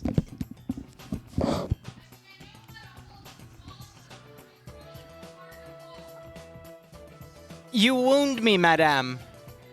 I'm not sure if you heard what she said, but oh my gosh. Anyway, sorry about that. Pressure cooker. Don, if you're there, can we get the prediction up? But I've been doing a lot of work with a pressure cooker recently to make a bunch of grain spawn. Because I've doubled down on my whole mushroom side thing because I've figured out how everything works. I'm still figuring out a few things for fruiting with certain temperatures, and that's been the next hurdle. But I've been, over the past few days, I've made about, 16 jars of grain spawn. And the pressure cooker gave a weird error, so I gotta look into that. But I think I just need to give it a deep clean. Oh, shut up, Zam. What did they name the new antifungals, Don? Liru, I want my goat back. So the streamer can pay the IRS. Thank you, John. I appreciate it so much. Keanu missions. Okay. All right. I'm sure Keanu will save us all. But anyway, let's get into the second round here. So, with all that being said and done, let's get out of that interface. Look at our mission command here. Banks has made this mission. Background is Finland, summer 2031. After losing a vital radar station to an unknown enemy, the Finnish army has retreated to a fortified defense position around the town of Kirskininkia. Yeah. Smelling Blood, a private military contractor force, Green 4, against their mission parameters and at the risk of causing a catastrophic rift between Finland and NATO, is chasing down the fleeing Finns in captured Russian Union vehicles. Notes with apologies to uniforms and weapon accuracy purists again. Game mode here is going to be Ad Sector. Basically, how that works is the defending faction, in this case Blue 4, has 3 sectors to control. Once the attackers, in this case Green 4, enter the sector with a number advantage on the infantry side, so let's say Blue 4 has 3 guys in the sector, Green 4 comes in with 4, a timer will count down for the sector. That timer is 90 seconds long. If at any point Green 4 loses the number advantage, the attacking faction, then the timer gets reset. That can be done by either someone leaving the sector or someone dying in the sector. But otherwise with that, If those 90 seconds go by and the sector is captured, the defenders, in this case Blue 4, cannot recapture the sector. Green 4, the attackers win if all 3 sectors are taken or the entirety of Blue 4 is wiped. Blue 4 win if at least 1 sector is held by the end of the round or they wipe everyone. So, with that out of the way, let's go ahead and look at our remaining stuff here. So Blue 4 are your generic military camouflage kits to put on as Finland. So they either get SA-58s, which I believe are 7.62x39 based rifles, or HK-416s. CZ-99s for their handgun, and light machine gunners and Alpha Bravo Charlie get the FN Mini-Me. Delta machine gunners get the FN Mag. Light anti-tank for Alpha Bravo and Charlie are going to be the M136 single-shot disposable AT weapon. Crew and aviation get a choice between the Scorpion submachine gun or an HK-416. Nothing on crew served weapons. Their only asset is an HMG Land Rover and a Transport Land Rover. Looks like it is just the 50 cal Land Rover with none of the secondary guns for the shotgun driver. All right, cool. On Blue 4, we have Kiri commanding, Slushy as the 2IC, Mackenzie as the medic, Private Waldo leading Alpha with Grab as the 2IC, Lolo as the marksman. Marksman rifle for them is going to be the SVD, HP Mutant being the medic. Olaf, no leadership on Alpha 1, so Olaf defaults to with the light machine gunner. He's got Mokovo, Seismo, Sam, and Patriot under him. Night Owl leading Alpha 2 with Dingo, Misfit, Mike, and Alexander on him. Swola leading Bravo with Major Khan as the marksman, Banks as the medic. Eric leading Bravo 1 with Ash, Tackleberry, Arcor, Harna, and Cool Kilda. Femboy Uber leading Bravo 2 with Jabby, Batty, Argon, and Astronaut. Rufy leading Charlie team with Korvac as the marksman. Schnuffles leading Charlie 1 with Arson, Flux, Legal Action, and Roster. So we got Pepega Pirates in Blue 4. Smaller group, but I mean, we saw them do quite a bit with that machine gun. They didn't really do a lot of operations on the previous round because their position was never fully assaulted. So they were just mainly in Overwatch position. But with that machine gun, they were to get 2 or 3 kills. Oddity, meanwhile, leading, Audi leading Delta with Zwago, Dawadox, Renar, and Yuru. Wow, only 1 machine gun though. Actually, no, there's a second one there. We just don't see that on the back. That was Yuru as well. So 2 machine gunners for that. So they're just operating a team-sized element. Looking over at Green 4 here. For Green 4, we have them on the previous AO, which was this radar position, which we saw last week. And I will admit that AO was a little busted, to be perfectly honest. It was very easy to hit, but you got those 2 PKT Vodniks. You got 2 transport cars that can only take 4 people. Because I believe it's 2 can turn out on the back, 2 driving on the front, and then 3 transport Vodniks as well, but we'll look at their stats in a second. Green 4, their uniform is your modern PMC generic camouflage kits. Loadouts are going to be Scar 17s, which are the Scar Heavies, by the way, so it's 7.62x51 NATO rifles, or Mark 18s, which are 5.56. Glock 17s for their secondary. Light machine gunners across Alpha Bravo Charlie got the 249. Medium machine gunners and Delta get the 240 Golf. Light anti-tank is going to be the M136 single-shot disposable AT weapon, basically a mirror to what Blue 4 has, and an MP7 or Mark 18 for any crew and aviation, but they don't have that. Assets for these guys, you got the 2 PKT Vodniks, 3 transport Vodniks, and then the 2 Jeep Wranglers. So some of these guys might have to be going on foot here, so they'll have to probably transport back and forth, which might hamper their supply lines, but I don't remember how many people they can take with the Gaz Vodniks, but I'm not sure if it's a lot. Otherwise, on the side, we've got Depso commanding Timik as the 2IC, Norse leading Alpha, Base as the 2IC, Iqbal as the marksman, which is going to be a Mark 11, which is just another 20-round 7.62x51 NATO battle rifle, but they get to put E-Clan scopes on them. Jack as the medic, and he's going with Scar H.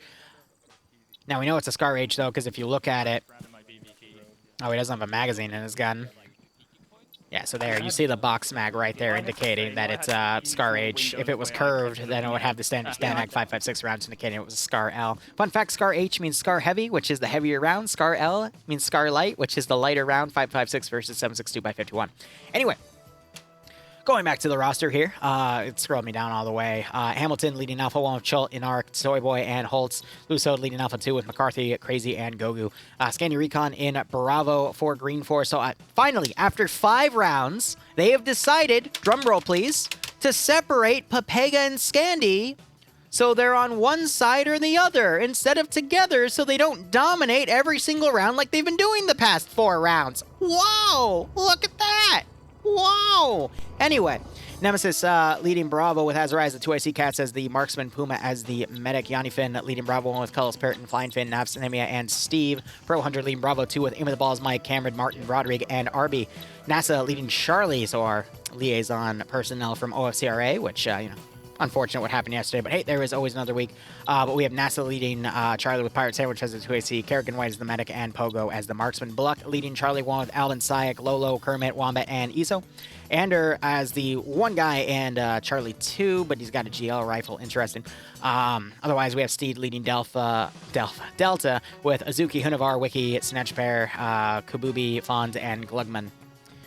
And it's hard to tell who has what. I see 2 heavy machine gunners, so all 4 heavy machine gunners. So it's Hunavar, Wikifan, Kabubi, and Fonz as the technically medium machine gunners, not heavy. Because breaking it down, light machine gun is usually something that fires the rifle caliber that the group is working with. So Russians that use 545 would have the RPK, but when they also had a 7.62x39, they also had the RPD or an RPK.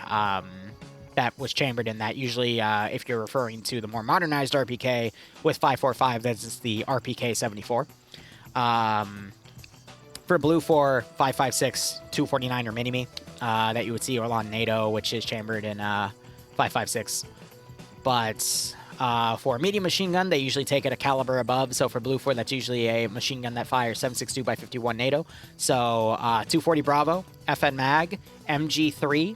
Difference between MG42 and MG3, by the way, is literally just a rechambered weapon. So MG42 fired 7.92 Mauser something. I forget what the word tied to it is. Whereas the MG3 is just, 7.62x51. And then your heavy machine gun is even bigger, which usually fires 50 cal or 14.5 millimeter, which is even bigger. But yeah, 12.7 and 50 cal are almost identical. Just one round is a little longer, but I forget which one that is. But yeah, pretty big. 7.92x57, AK 8mm Mauser. That is it. Thank you. But yeah, that is pretty much the roster. So that previous AO was a bit BS because there wasn't really any proper way to defend it, so I'm not surprised. It actually went back and forth a bit, but because Scandi and Pepega were together, they kind of sandwiched the whole thing. This AO here on these sectors is going to be a bit tougher because Green 4 is going to have a bit of a transport issue of getting people into the AO, so once they solve that. We've seen this town attacked a few times in the past. Usually the defenders win it, though, but it looks like there's an additional objective up here at Sector 3 to pull units out. And I don't like it. Because you have cover, sure, but there's a lot of bushes around and roaming hills that's going to allow Green 4 to get right on top of this AO, and there's not really any good way to lock anything down. If you didn't have these bushes, then it would be a lot better, but there's still a lot of ways for smoke to be popped and infantry to push in and Overwatch to get eliminated. This town, though, it's nice. Because no one's going to come in from the east. Your north, you got coastline, and then some trees coming in. Your south, same thing, but you got some open areas that you can exploit. And then your west, big open area, and then this area right here. So you can literally just put a defense line right here, and a defense line right here. Put another defense line right here, and be ready to pull it back to this defense line. And then you got a final defense line right here, which you can lock down. And then the sector itself is literally the entirety of this area. Even going as far as these buildings over here. So you can make an internal defense line too, relying on the fact that usually attackers aren't smart enough to metagame the sectors. So if they find the edge of the sector, they won't just go, oh, okay, everyone stand right here. They'll usually just push through anyway. So I feel like Sector 3 is a bit of a bait to pull you out of the really good sectors here, and it looks like Blue Force kind of fallen for that. Who's the commander? Gary. Come on, don't fall for the bait, buddy. But it looks like this is, he's going to make an AO around here. But that AO is going to literally be a repeat of what happened here. Of just, forested hell on hills to allow the enemy to come up and take it. So I would argue this was a much better sector to take. Sector 2 over here is kind of eh. You could put, again, tie it to this defense line right here to lock down that open area, put some mines out, or, have some machine guns watching those areas as well. And then, pull back to hold that one. But looks like they're going to go all eggs in one basket on Sector 3, and I do not agree with that call one bit. The only other saving grace that they really have with it, though, is unlike the previous AO, the map border is literally right here. So they're not going to be pushed from the north. They can literally do a defensive line kind of like this. And then they can also do it like that. They can lock down the... oh, not really. I thought this would be more open on the right, but that is not the case. You could probably put forces around like right here on this ridge to watch things. And then you can also, all the way down the road, watch that immediate left flank. But... They've got another good defense line they can work with by setting up right here and then setting up over here. The weakness with that is forces coming around on the far right side, but again, as a defender, you really do not want to be defending in this terrain because it's really hilly. There's a lot of rock cover, tree cover stuff to work with, and it's really hard to just lock down an assaulting force here because of all this terrain working against you. So I feel like this is kind of just a bait sector. It looks really nice. On the map, it looks really good because you see all this open area, but to the trained eye, you would see all these and immediately know that this open area is no good because that means it's foliage there. And if they immediately go in and reinforce this zone, which they might just be doing because the sector doesn't let them push that far, if they only just hunker down right here for the entire game, it's going to be game over because they're not going to have room to expand, and they need that to then fall back on defensive line. Because one of your best advantages you can have as a defender when you have terrain like this is get a few kills and then pull back. Throw grenades, pull back. Be very, very skittish. Be really quick to pull back because all you need is 1 or 2 kills per engagement.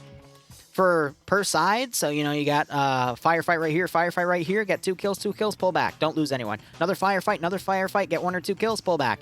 That quickly adds up to, you know, wiping an entire enemy squad worth of dudes. Not all in the squad, but everyone, you know, is taking a casualty here or there. You might pick off the machine gunner for one group, you might pick off the AT guy for another group, you might pick off a marksman for one group, and then that is all amounting to lower, if not completely negate, the attacker's advantage for the final part of the AO, which would be right here, and then you lock them down with the open areas and you get as many kills as you can before they get close enough to start throwing grenades in here and causing massive amounts of casualties because you've decided to bundle everyone up into this AO. That is your prerogative. And I think it would be a lot easier to do that over here because you have a lot more choke points and bottlenecks you can utilize because no one in their bright mind is going to do a smoke charge over an open area when you can just put up a medium machine gun in the second story window and blow everyone away. That was just an example. You can't actually get up on that second story, but you know what I mean. Plus, let's look at the build point advantage. 150. So they can put 2-story towers like what you see over here in this area and make their own lockdown points, but again, they're just fortifying the hell out of this area, and if they just stay there the entire game, they're going to get wiped. Now, another advantage Blue 4 has is this vehicle, which it looks like they're giving to command, which is bad idea. Actually, no. So Kiri's going to stay. They're going to give it to 2IC and the medic. That I do agree with. I thought that was both commanders were in there. That gives it the option to start driving around on these roads and lock down anything coming in. And because they're a 50 cal, they can easily disable any vehicles that come into the AO. So literally just send it up the road. And then when you get far enough, like around right here, and realize they're probably not coming down that direction, cut to a different road. Go up. Cut around to a different road. Listen for them. Don't be afraid to also stop somewhere slightly off the road. Listen for like 20 seconds and then continue driving. Because if you can find the enemy convoy and ambush them, you're going to deal a lot of casualties early on and really negate their number advantage. And that would help with the wave, tier wave defense. So I'm hoping we see a lot of forces pull out and utilize this map. You make a defense line right here, make a defense line right here, let this lake work for you, utilize the high ground here as well, but be quick to send forces back, especially since you can now send, you know, 1 or 2 guys even further out as picket forces, or That not 50 picket, calories if employed properly can slaughter most of a convoy. I love how it spilled the word to calories. I know, that's what I'm saying, is those types of reconnaissance units you get, especially since Green 4 doesn't have an armored vehicle, and even if it did have an armored vehicle, the 50 cal would be able to penetrate it. This 50 cal can wipe, and that's not a good sign. Uh-oh. I think the server died. Yeah, there's something wrong with FNF server tonight. GG, the server wins. Audrey Hotto, thanks for the 44-month resub. I hope you keep enjoying the operations, and I hope you get a nice kick out of the scenario. Looks like it's trying to catch up. But I guess it's just something with the trigger framework, because this happened in the previous round, too, where the round started, and there was like a, you know, a pretty hefty thing of desync, so... Ooh, rest in peace, server. I hope no one on Green 4 is driving right now, because that would be messy.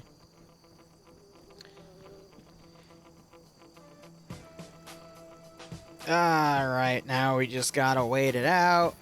Just getting an Antistasi? Nice. Antistasi is a pretty fun game mode.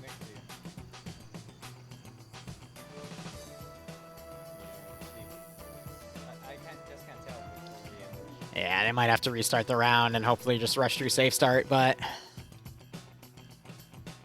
What they'll probably do is just tell everyone to hold position, let the server catch up, and then just add time to the clock. Because otherwise Blue 4 has to remake all these defensive lines, but...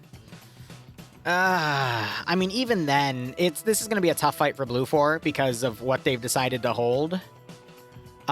With the fact that they do have Papego with them. They're loaded up in some vehicles ready to go out, so they're going to be sending them out to try to ambush stuff on top of that. But one well-placed ambush somewhere, the other vehicle going up a different route, that could be really helpful, but... just with this terrain, it's hard to tell what might actually push out there. We're seeing some of the vehicles trying to recover here, but... oh well. So what are your guys' thoughts on this AO? Because I think I've hit everything on the head. I just don't really see any... like, Green 4, they're kind of forced because you've got the choke point right here, you got the choke point right here and here, choke point, open area right here. There. So finally the mission's starting. So that tells me the desync started a few minutes ago. And it looks like the server finally caught up and people might have just lagged a little bit. Oh, God. Yeah. So, fun fact with that desync, though, what that shows me is that might... The fact that the server's recovered like this instantaneously, one of two reasons. One, either it was a DDoS attack that just abruptly ended, which is really rare. Usually they are, you know, constant. They don't let up. The server's more slow to catch up like that. Or someone might have disconnected right as a lot of action happened on the server with networking messages and caused the entire server to freak out. And the fact that you have that and a big trigger of disconnects on the bottom left, to me, indicates that that was just someone disconnecting at the wrong time, just as, you know, one of those server actions was going on with, and not like, you know, starting the game mode itself, getting rid of all the areas and whatnot. And with everything just kicking back into gear like that, I think that was just because of the network. I've seen FNF servers get DDoSed. It does kind of feel like a DDoS, but there's different things going on that, to me, indicate that it's just a bad night for networking, to be honest. Or it could be a DDoS, and this is just new behavior, so I don't know. I'm only gauging based off of what I've previously seen, because there's no way that anyone can come up and claim, oh, yeah, I'm an expert on, you know, I know what every DDoS, DOS, and server attack looks like, because you don't. Arma's way too extensive for you to see that. Who will DDoS Arma? I mean, Remy's community DDoSed me for 9 weeks, so I can I can tell you there's a lot of DDoSers in Arma, buddy. So, but don't worry about it. It's just something that comes with the territory. So they're talking about how an enemy Vic's already come up here and deployed troops. I mean, the fact that these guys pretty much rushed in, the rest of them are coming up on foot, shows that it looks like Green Corps is not even focusing on moving up here. We do have a bit of a false start over here, though. So it looks like the vehicle might have rolled and they were busy doing medical, so they'll either have to run in on foot or get picked up by another group. But yeah, so you got Papego, which I've deployed. So here's another thing. There's no point in you deploying all the way over here if all of your forces are focusing on the AO over here. And look at this. They've also set up a defensive line right here, but they're not really utilizing the choke points to the best of their ability. I think they're focusing on the ridge instead, or at least trying to. But again, the terrain's really awkward, and you got a little bit of a bump right here that Green 4 can immediately get behind. So it's the best that they can do in that situation, but I think the DDoS also kind of slowed them down. I think they were hoping to get a little closer so they can, as you can see, utilize that choke point right there and potentially go down and utilize that one, but you're going to see shots going back and forth here because Sam was digging a trench line.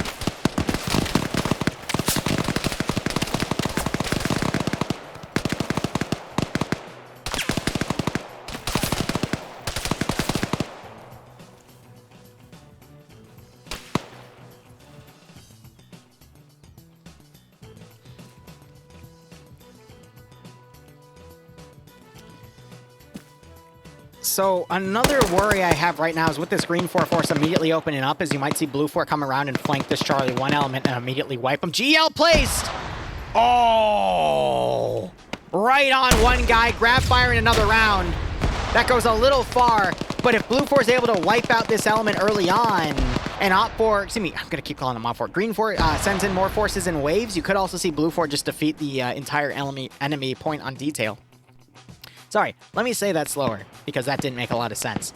You could see Green 4 get defeated in detail here because they're only sending fractions of their force, which are small enough for Blue 4 on their main line to overwhelm. But it looks like those well-placed GLs have caused Charlie 1 to rout, and I don't think they're going to attack again until they have their main support. So they'll probably do a fighting retreat here. You got Wombat now covering as the rest of the line pulls back after taking a single casualty, but I think they were just here to scout the line and see what they could do. And after taking that heavy bit of fire, they're immediately pulling back. So Alpha 2 looks like is actually pulling back as well to their secondary defense line around this hilltop here on Overwatch, but again, I really don't agree with the fact that we have Pepega all the way over here. They do have vehicles, though, so they can always mount up and then come back and then flank the attacking faction here, which could work out for them, but they're going to be, even though they're a fast-moving team, that's a lot of distance for them to cover. Also, McCarthy came over and fell off this ridge. That's brilliant. I ain't wasted my bandages on you, that's funny. Just carry him, carry him. Dude, I thought you died. You weren't on the map anymore. Wait, we can... Suggest that Alpha 1 take point to be falling behind. Tripped and fell. Happens a lot in FNF. People don't really pay attention to what they're doing. So we'll have to see what this group does. I think they brought up a vehicle. Yep, so they're going to move them via Vic and then drive them up the road and get them to the rest of the forces, probably doing a close dismount so they can immediately reinforce. You already see Pepega loading back up in that vehicle. I think they're going to come around and flank. But where is that 50 cal vehicle? They're using it for point defense, and that is... It just takes one marksman to poke out of a tree and headshot the guy. I really don't agree with the use of a vehicle. And when you think about it, if the mission maker wanted you to have a static gun, then they would have given you a static gun. If they give it to you in a vehicle, that means they want you to utilize the vehicle part. So that alone should tell you that you shouldn't be using it for that level of static defense. You should be using it to be more dynamic, but some people never learn. I also know some people, like, they see this all as a risk, sending the vehicle out there, because what if it gets engaged and destroyed and wasn't able to do anything? At least you showed that you're being aggressive, and it's going to make the enemy congeal more and not send any crazy wild rush attacks, which can overwhelm you. It'll make them all bunch up. It'll give you some immediate information on where your enemy is, and then you can start pushing your forces to counter whatever's coming. At least you'll have an early warning system or that reconnaissance to tell you where the enemy is coming. Then you can send a group around like Pepega. Or if you got Scandi in your pocket, you can send them around too to immediately start a flank. So there's a lot that sending that vehicle out early on can give you without them even firing a shot. Now, granted, you do want them to fire that shot. You want them to intercept the convoy. You want them to get a bunch of kills, light up an entire vehicle, and really, really throw a monkey wrench into your attacker's plans. But it's much better than just keeping it at base.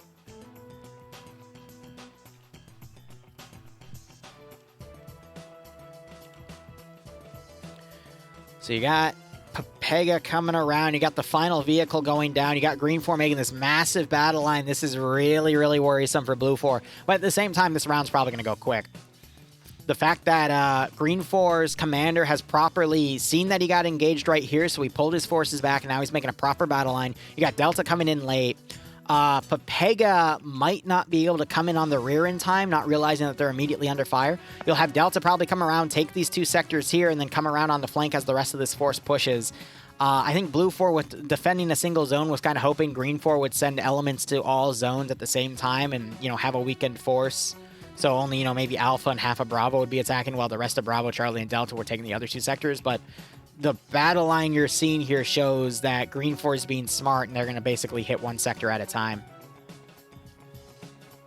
Now, the terrain makes it difficult for forces to be right together and push each other, but, I mean, that also means the defenders can't do it as well. So having your full squad push certain areas and having forces close by to immediately assist is a very good idea here. That was a bad frag.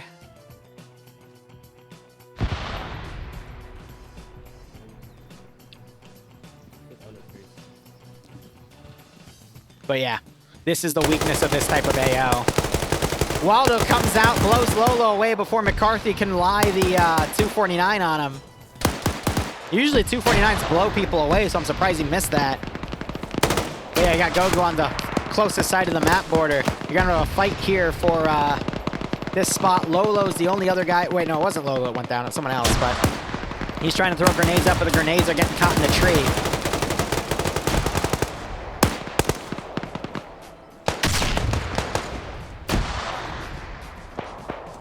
More knockouts. Norris getting knocked out early on again. But now you have Bravo coming around to assist by flanking this attack and helping the main force push. Papega's deployed on the rear. They've got about 500, 600 meters to go up on. But I know they can be quick when they need to, but they're still a ways away.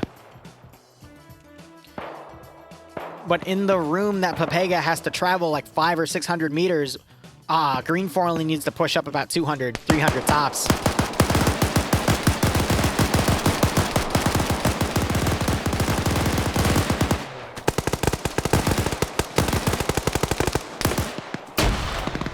Yeah, this one's because the server lost internet for a little bit. So in that case, I'm really surprised that it was able to recover that well. Because usually when you break a connection to an Arma 3 server, it doesn't recover everyone. It just immediately desyncs everyone out.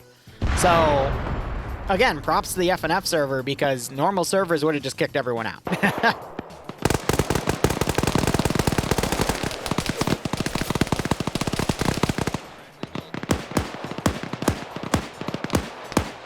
So yeah, Blue 4 starting to pull back as Green 4 have a significant number advantage right here with Alpha and Bravo working together. Charlie's starting to push Blue 4 elements here where Blue 4 does have the number advantage, but they're going to have to pull back soon so they don't get flanked by Green 4 Bravo coming in. Delta moving out on their own.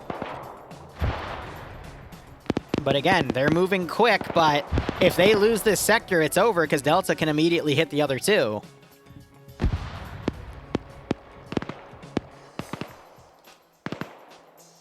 I'm looking at the macro side of everything.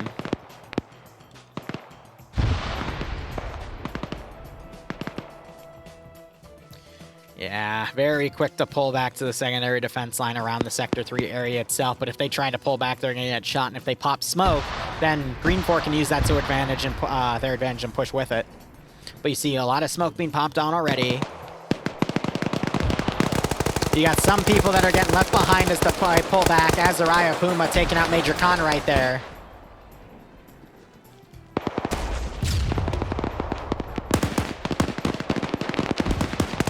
Kermit gets hit by AT. That sounded like a 136 single shot disposable AT weapon being fired as a shock weapon.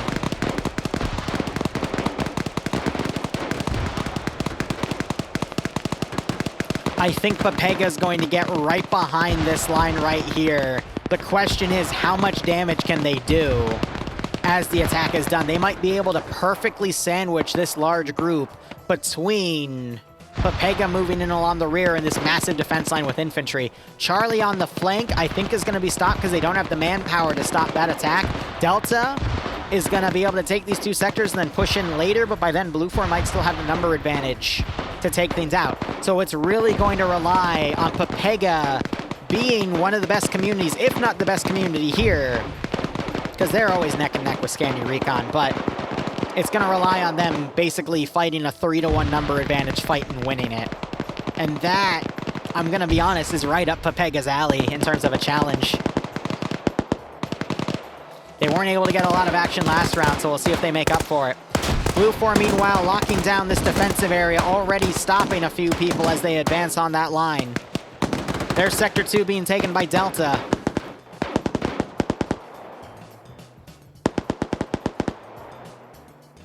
Yeah, Green 4 has already taken a lot of casualties. Remember what I said earlier about taking a casualty or two from each group? That's kind of what we've seen already. Except for Delta, but Delta's the only group that hasn't been in contact. And now you've got Papega starting to push. Rodrigue in the middle of their line gets spotted by Roofy and taken out. Azariah knows that that's hostile fire. Comes around, gets taken out by Flux. I think Az was trying to come back to rally people, but now you're going to see that brutal Papega efficiency. And there is a gap right here in Green 4's line, and they don't realize they're being engaged. So Papega can come up, wipe these guys, and then move right to left and linearly take all these guys out. Artisan taking that guy out. Martin getting taken out by Flux and CQC. Depso, the only guy left alive. He knows that he's being engaged on the rear, though.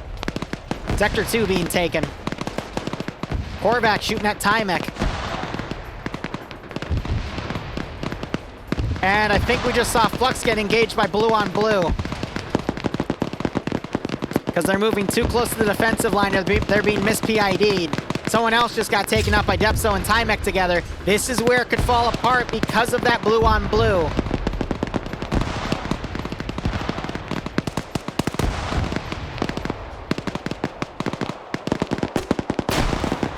I can't tell if they're firing back or firing up that hill.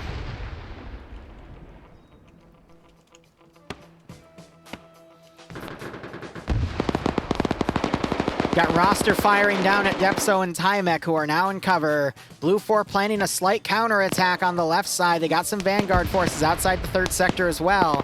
Forces trying to do a wide flank around on the northern side as well. Roster coming over. Depso's dead. Timek quickly turns around. Roster heard that gunfire and then drops him. Because he had the high ground looking down, got the headshot. That was it. Papega down to 5 people. They need to pick an avenue and flank. It would be more advantageous if they do the northwestern push, which is what I think they're going to go for now. They got to be careful and really watch their left because Green 4 is still coming in, and they might walk right into Green 4's line.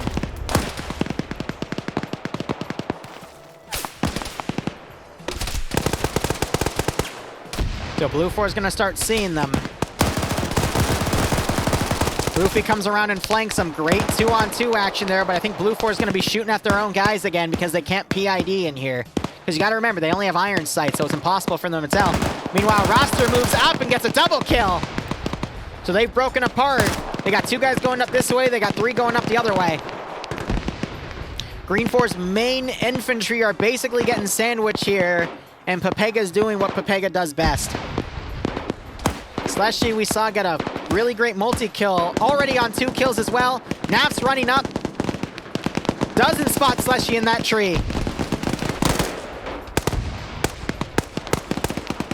Trying to get additional pickoffs here. Nap's running through. He's going to get caught by Olaf and Grav. You have another Blue 4 guy that's gone down. Legal Action Artisan now over there. Olaf spots Naps. With Grav, they're able to take him out. McCarthy and Solomon's trying to push. You got Roster coming up, taking more people out. On 4, about to be 5. Shoots NASA in the back of the head, Hillary Clinton style. It's a shame NASA just committed suicide. And if you don't get that joke, you're too young for this channel.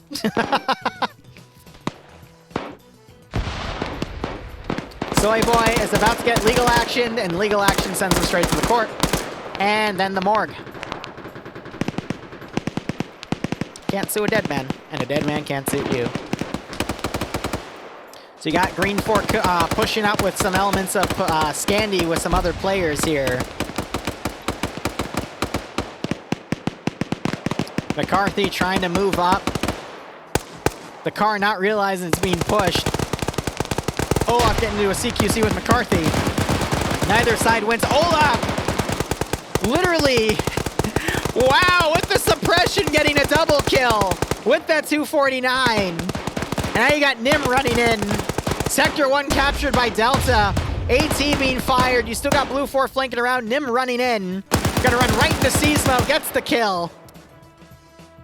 Throw a grenade up there. Oh, that's a... Okay. Wow, that's gonna kill that vehicle as well. Wow. Never mind. The Hesco ate it all and completely negated damage on the vehicle. Not even the wheels are damaged. That's funny. And Nimmy gets found by John Stupid Brain. John, he's dead. John, Stupid Brain, he's dead. Or she's dead. It's okay. You did it. You did it, John. Congratulations.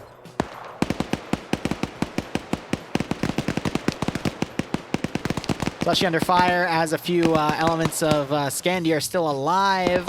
We still have Artisan and Legal Action back here. Legal on 2, Artisan on 3, Roster on 5, Korvac on 1. That's crazy. Olaf firing down at, wow, takes out Flying Finn in the tree. And Slushy move up the flank. Because looks like Legal and Artisan are regrouping. They'll push on their own. You got Bates up on his own as well in the middle of the smoke billow. Delta coming in with some elements of Charlie that pulled all the way back to them. They're going to make their own defense line, but I think Blue 4's got this. And the one reason that made it for Blue 4 to win it was because Pepega came in the rear and just wreaked havoc on everything. It didn't help that Green 4 had a squad go to the other objectives on their own. They should have committed everything to the attack. And that Charlie element should have stayed back here. And there should have been some coordination of if, whenever you do a single attack on one area, you always want to have a group on reserve. That way, if one group reports they're being attacked in the rear, you can immediately turn that force around and engage, have the reserve group come in and attack, but you almost want to completely stop your attack at that point and turn everything to the attack that's on you, so you can encircle and eliminate it and then continue with your attack. Because the defenders aren't going anywhere, they're pinned. But if you keep pushing while you're dealing with that rear attack, you're just going to overextend your forces, and then that's going to allow that rear attack to just dominate you. And that's exactly what happened here. But as a commander, it's really hard to coordinate with your squads. Hey, I need you to stop what you're doing and turn around. Or I need you to hold, dig in and hold, watch your rear. We've got a rear attack, because a lot of commanders, once they get into the heat of the moment, squad leaders, once they get into the heat of the moment, they'll just push in and usually get murdered. And then they blame the commander.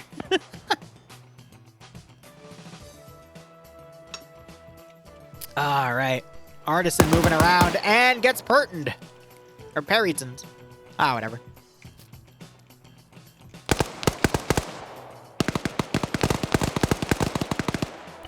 Oh no, here comes Artisan's lawyer.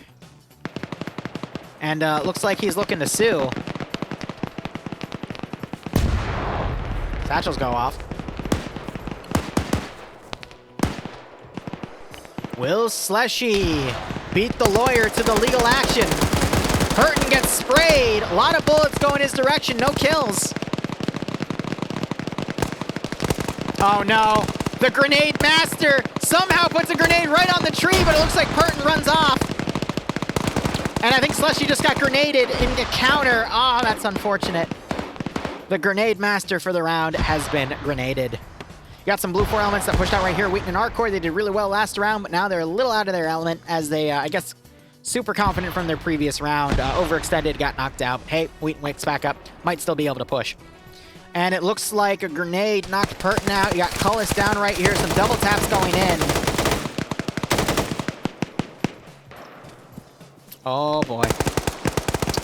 Here comes legal action. Here comes legal action. Ready to sue the pants off of you. Perton wakes back up. Can legal action spot him? And there goes Perton, sued into oblivion. Can legal get Cullis? Legal gets Cullis. 4 kills total for legal now.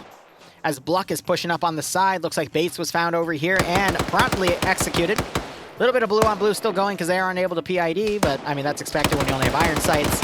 Some of Green 4 moving in, the rest bypassing those 2 individual infantrymen. 25 minutes into this round. Though a few minutes were lost to desync, this is honestly going to be about a 20-25 minute round total. Grav maneuvering around, striking. Bluck on the flank, but Mackenzie the Chad decides, Grav, you're not a friendly. I'm going to kill you. And, yeah, he got him. Anyway, that guy gets blown up by a grenade. Steve running up. Steve's dead. Okay, I cast a curse Steve. My bad.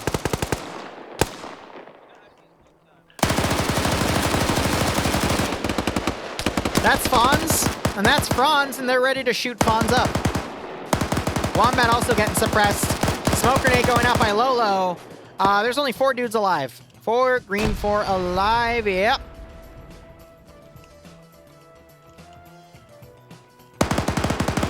Three, Green 4 alive. Yep. That's an explosive charge that was just thrown. Who threw that? Oh, I think Lolo's dead. 1, Green 4 up. Now, can Wombat, you ready for this, guys?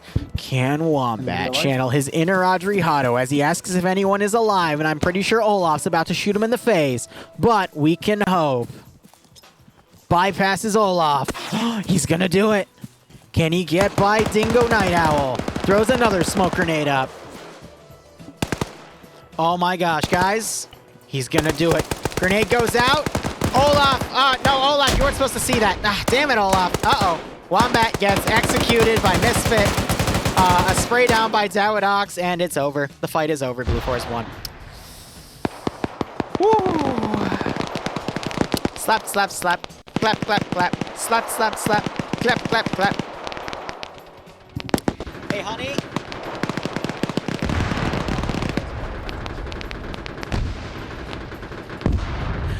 Oh god, his satchel just blew up the front wall, and I think a lot of Blue 4 just died. Well, damn.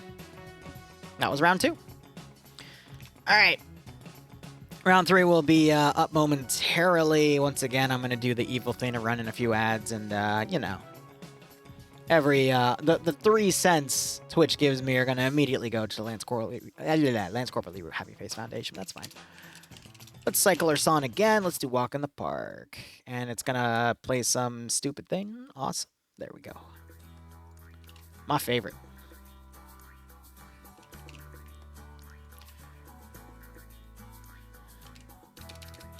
All right, let's go ahead and look at our map. It should have transferred by now. It is Dingor again. Double Dingor.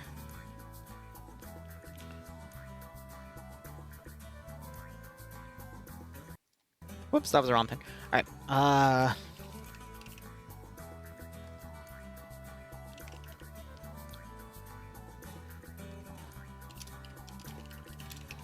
This is round 3 where it's a sequential. Okay.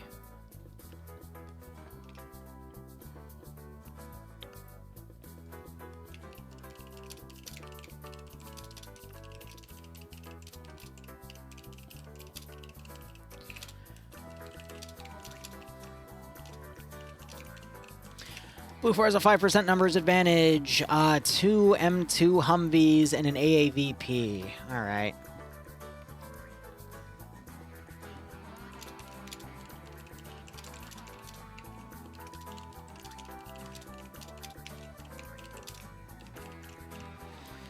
This is literally going to be the same as round 1, except you have 2 anti-material round statics, and you have Op 4 defending instead of Blue 4, except Op 4 also doesn't have Matt. But Matt was kind of not utilized in the first round anyway, so it's almost like a mirror match. Except instead of 2 BRDMs, you have 2 M2 Humvees, and instead of the BTR, you have an AAVP. That's funny.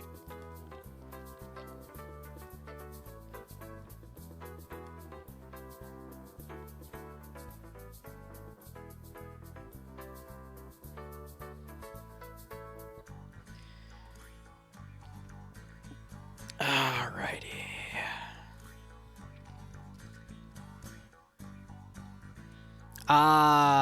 Is Don here to pay the prediction out? If not, let me do it 1 second. Prediction. Choose outcome, Blue 4. You're good, Don. I got it. Alright, let's go ahead and take a sector spot and, or a spectator slot. Wink! Let me shoot Bloodwing a text.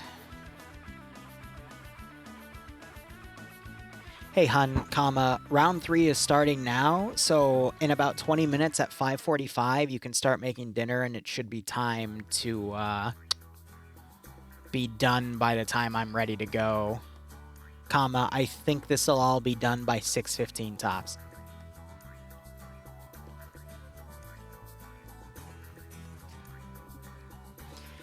Oh, shoot, let me add something to the mission, Commander, real quick, just to let you guys know. We do have a Zeus op tonight at 8 o'clock.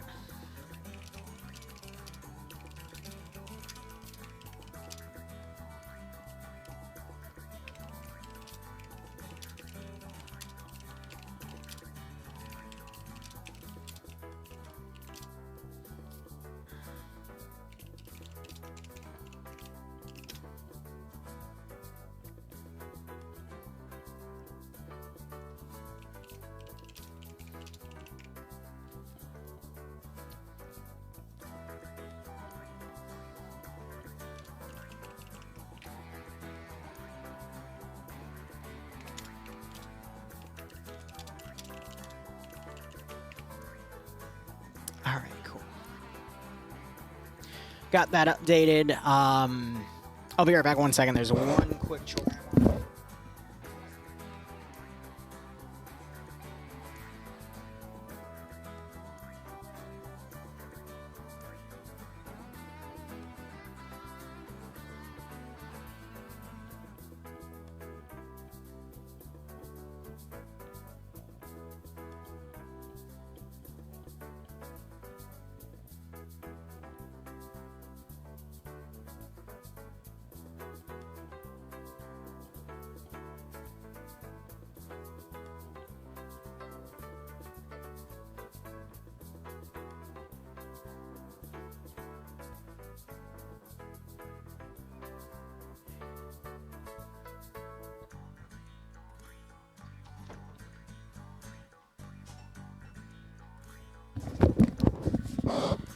Sorry, so, after 9 attempts, I finally got a monotube of mushrooms to pin and fruit. And it's not pretty because there's also a little bit of contamination coming in the corners because I did it wrong. But that's like the first harvest I'm going to have after trying this since the start of February. So I'm excited about that. King oyster, which are delicious, but I got to harvest them around Sunday, so I'm happy about that. But I have to open the bin, let it air out to cycle out the carbon monoxide, and I should be doing it in a more decontaminated area, and that's where my mistake is. But since it's already contaminated, I don't want to let it in the fruiting chamber I have, because then it's going to get something else contaminated, which also I'm trying to get to pin to fruit. But yeah, no, that's my mistake with it. But it's my first win out of trying everything for all of that. So hold on 1 second. Someone just poked me on TeamSpeak.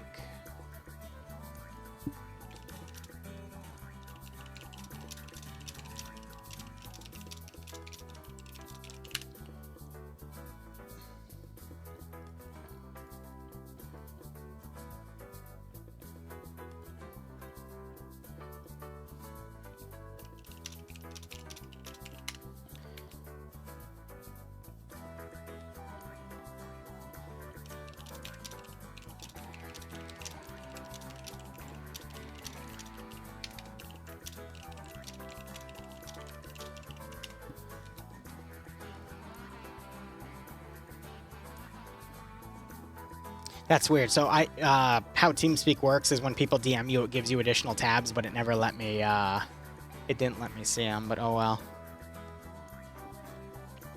Hey, Willow, how you been doing? The matches have been interesting, to say the least. We're down to 80 people now. Started with around 100, but that was good.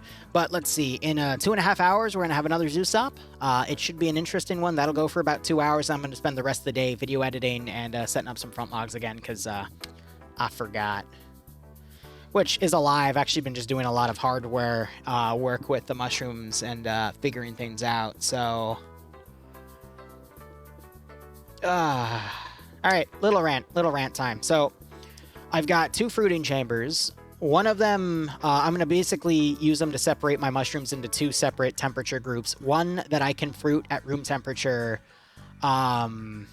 which I don't have any available right now. It was going to be the lion's mane, but the lion's mane got contaminated, so I got it. Everything got contaminated with that one, unfortunately, because I did a stupid with it. So I got to reorder that, but I've got a bunch of other oyster mushrooms that can fruit at around the low 70s, and that's room temperature around here. So those are basically all self-fruiting, but those will all be put in one fruiting chamber, which is like a Martha's Grow 10, if you know what that is. It's a 4 shelf unit. And then I have another one which I've added a humidifier to because the humidity is going to help cool everything, but I've also made a using a large bin in the monotube bins that I've made a few cooling units that'll help me set up those monotubes once they're fully colonized to lower their temperature, so I can get them to pin, and then I can put them in the fruiting chamber, and then they'll be able to grow their mushrooms at a lower temperature with the high humidity after I get them to pin. So basically, the past few days, the reason why I've been missing a few videos on some of the channels is minor reason was a lack of content because of VODs, but the major reason was I was coming up with all these crazy solutions of how to do everything because I'm in the final stage of what I want to do with it right now, and I let everything get contaminated like an idiot, so I've been battling mold with it, but it's just been me figuring out how to make it all work. Hey, right, O'Harn, I hope you keep enjoying the rounds, and I hope you enjoy round 3 as well. Yeah, of course, of course. So yeah, it's just been that more or less, and just trying to figure things out. I'm hoping by... I want to say the last week of this month, I'll have all the knowledge I need to start making the content I want for this 4th channel. And again, it's going to be so weird how that all works, because it's a completely different category, but there's been that, and then I've been making plans for my backyard and how I'm going to turn most of it into a shade garden, but we'll see how that goes. But none of you are here for that. You guys are here to watch FNF and watch these people kill each other as we wait on the next round. So, Harana, I mean, that should mean round 3 you should be on the attacking side. At least that's how FNF does things. Usually round 3 they go, all right, anyone who's defended twice, you're on the attackers now. Anyone that's attacked twice, you're on the defenders now. And then from there, they parse the rest of the people. You're leading Blue 4 Alpha?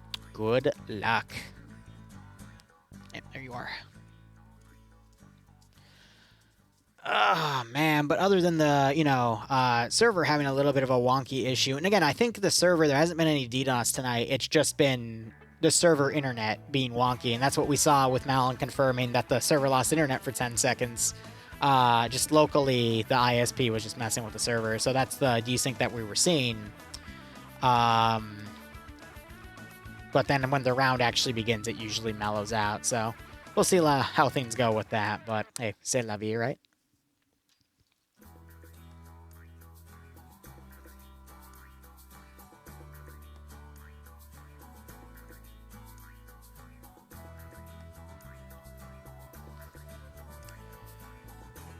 Alrighty.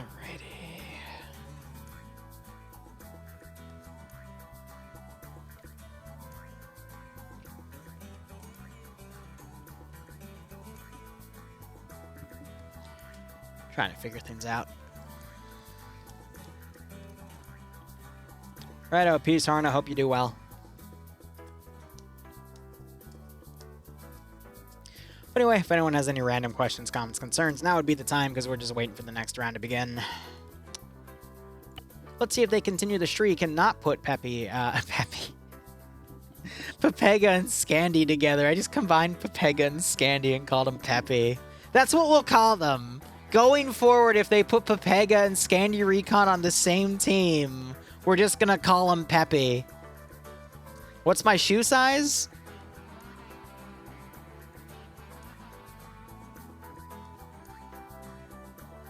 I don't know off the top of my head. Peppa Pig? Oh my god. We're just gonna call him Peppy. So Peppy is the combination of Scandy and Pepega. So we need to combine Recon and Pirates. Peppy Rygats. There we go. That second word doesn't really work, but it's alright. We'll call him Peppy. That'll be our new code for it.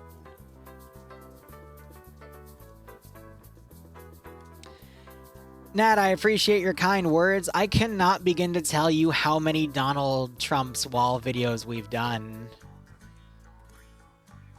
God, at least 4. Because we had the original. We then had a reverse. And then I remastered it at least twice between 2017 and 2020. So I don't know if there's room to bring it back, but we'll see. A South Park Canadian wall op then, good god. Reverse as in we attacked the wall and we took it over.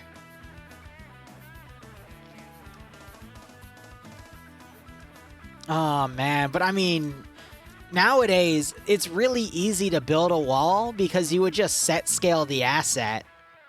We didn't have set scale back in the day. We just had to stack textures together, but now you can set scale that bitch. Oh my god. We should just do an Attack on Titan op with improved melee, and I can find a mod that lets people just fly around. I can make giant people. My god, back when everything was so simple, you had to be really innovative to come up with solutions for certain things.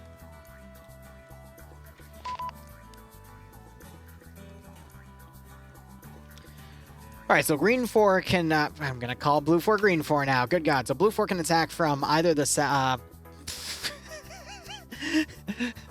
the west or east side. I almost said south like a dum-dum. And Op 4 just has to defend this central area on the north.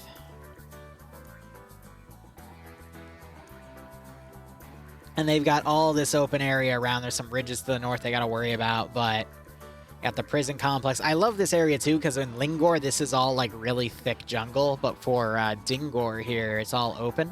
But it looks like they have a runway of sorts right here as well. So it's like their own little base. So they might have deformed parts of this as well to flatten it out, so we'll see how it looks on the map. Left south and the right south. Exactly, Forky.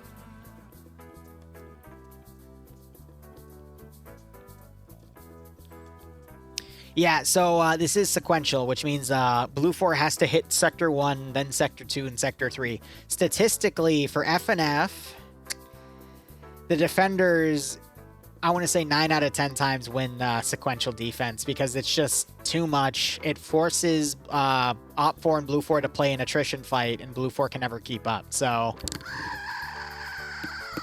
to Blue 4.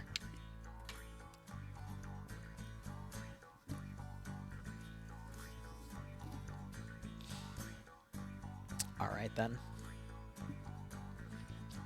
If I had the ability to give goats, I would give the goats. Unfortunately, I have no such ability.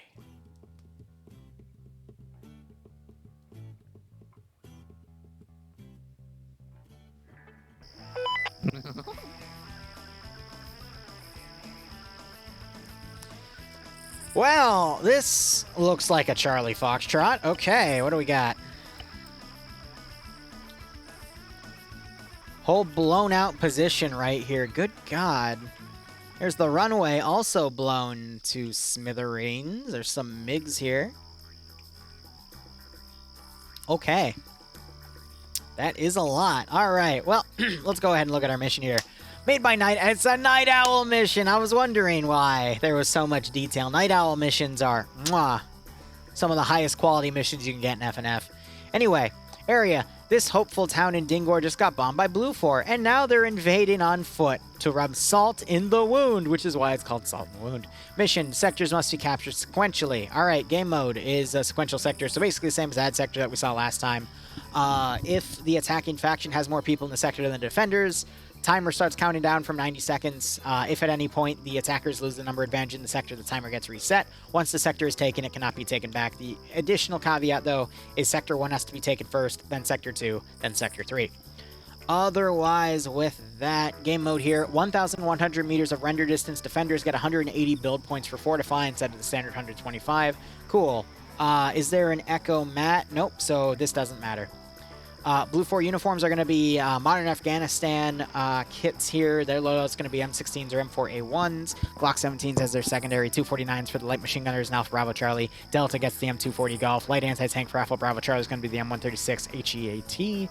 Single shot disposable AT weapon. And then crew and aviation get an MP7 or an M4A1. Their crew serve weapons don't exist. They get 2 M2 Humvees, a transport, 12 transport Urals. I didn't see the 2 there. Or an AAVP, which they've rechambered the Mark 19. Usually to be a 240 coax that is chambered in 7.62 by 5.1.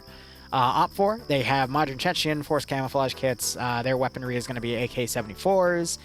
Or if they want to be Chads, AKSs, MP443 Gratches, or their secondary. Light machine gunners, Alpha Bravo Charlie get the RPK. Delta machine gunners, the main machine gun is a PKP. Light anti-tank is going to be the reloadable RPG-7. Crew and aviation get a choice of PP or an AKS, but they don't have any of those. Their assets include, okay, an Su-25, a T-41 with rocket pods, an Mi-24 with rocket pods, an ANV-2 with fabs, 4 MiGs, and 2 cord statics. Now I'm going to burst all your bubbles and say this is all for ambiance. They only get the 2 cord statics, which only have 250 rounds of ammunition across 5 boxes of 12.7.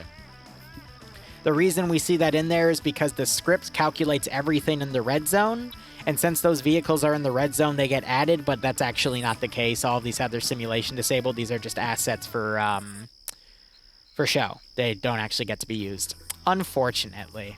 But I wanted to fake you out. So, otherwise, that should be it. Let's go ahead and look at kits here. Korvac leading Op4, Jack being the medic. Legal Action leading Alpha, Artisan as the 2IC, Schnuffles as the marksman. Marksman rifle for Op4 is going to be the SVD. John Stupid Brain leading Alpha 1 with Moneymen roster, Zoni and Flux under him. Waldo leading Bravo with Steve as the marksman, Mike as the medic. No leadership in Bravo 1. It's just going to be Fawn, Schnapper, Wickfin, and Colkilda together. Norris leading Charlie with Crazy as the 2IC, Bates as the marksman, Femboy Uber as the medic. Holtz leading... Actually, there's no leadership in Charlie 1. It's just Holtz, Night Owl, Soyboy, Jobby, Cholt, and Misfit under him. Pro Hunter leading Charlie 2 with Roderick, RB, Solomons, Gogu, Camrad, and Mike under him. Delta being led by Rufy with 3 medium machine gunners, Audi, Liru, and Dowdox. Blue 4, meanwhile, being led by Slushy, with Kiri as the 2IC, Rev as the medic, Harna leading Alpha with Eric as the marksman. Marksman rifle for Blue 4 is going to be the Mark 11 with a desert camouflage. That's 20 round 7.6 by 51 NATO battle rifle with a marksman scope on it. Agron being the medic. No leadership in Alpha 1. It's just Swola, Arcor, Ostroth, and Wheaton together. Ash, actually, no one leading Alpha 2, so it's Ash, Tackleberry, Major Khan, and Banks together. Azariah leading Bravo with Nas as the marksman, Nemesis as the medic, Wombat as the 2IC, Nimia leading Bravo 1 with Cullis, Yanni, Puma, Cats, Flying Fin, Batty, and Purton under him. NASA leading Charlie with Pirate Sandwich as the 2IC, Kerrigan White as the marksman, Pogu as the medic. Bluck leading Charlie 1 with Timex, Saya, Kermit, Twins, and Alexander under him. Lolo leading... Nope, no leadership elements leading Charlie 2. It's just Dingo and Lolo together. They'll probably form up and join up with either Charlie or Charlie 1. Olaf leading Delta with Moloko and Mutant taking the machine guns, so it's just a 3-man machine gun team. And then Sam and Lolo taking a dedicated vehicle group, probably for the AAVP. Otherwise, Blue 4 have all spawned on this side. Not sure if they're able to teleport to the other side based off how teleports work, but let's go ahead and lower ourselves, have a listen. Do you guys think the southwest is open visibility-wise? Because if the AVP is yeah, mission makers usually play their own missions. Like 700 meters out, it can cover Hill 39 as the infantry pushes. Guys, I'm not breathing. Can you sort this shit out? Without radio, please. I'm trying to fucking listen. If we go on the east side here, we can basically get on it right away, and we have cover from the rocks, and we can see everything in the AO, basically. I think the east side might be a better option. Tell my guys where you want to be flushing. I think maybe east side might be better. Essentially, basically most of the force will be coming from the west because that's the only real option. I'm just debating where to put the AVP and you. Honestly, their best bet from right here would be utilize these overwatch positions and moving on foot. They have the saving grace of there's a hill right here, so as long as they can knock Op4 off of that position with their heavy guns, they can then push their infantry up, try to utilize some of this camo, but they really want to just have their heavy guns right here and suppress anything on this hill to make it pull back so they can push the infantry up to this position, and by the time they get up to these hills, they can get on these high points and shoot at anything in this town. They can have their vehicles come around on the side and assist, or they can have them come up on this hill and assist, but yeah, you don't really want to push them past that hill because otherwise they're already well in AT range, but that's to get your foot in the door, take that sector. Second sector is over here at this military base. Again, you got to get on the high areas and take it out, but the one caveat here is there's not a lot of good positions for your vehicles to support unless you put them at really far ranges, but at that point, this is the hardest AO, is that transition from AO1 to AO2. And then the, I love how this is literally like a drop there. And you can tell that this is, whatchamacallit, this is deformed because you're getting that texture glitch with the water on on that right there.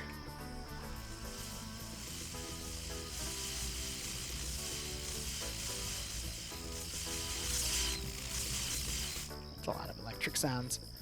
Fun fact, the reason that's playing so often is because it's playing per player, so I think that asset's coded to execute that sound once per player, but since it's looping like, you know, 80 times, it's just constantly looping. That's really funny. Shocking, yeah, right?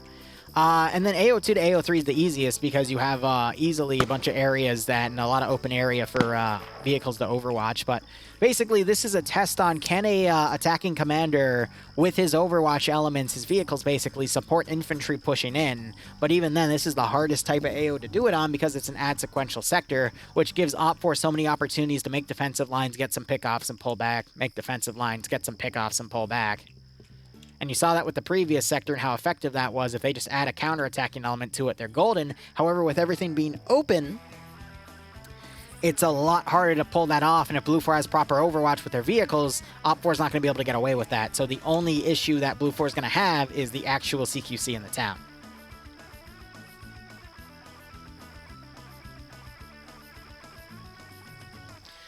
So, you know, we'll have to see. So maybe we should focus on that. I don't know, maybe pre-scout or I don't know.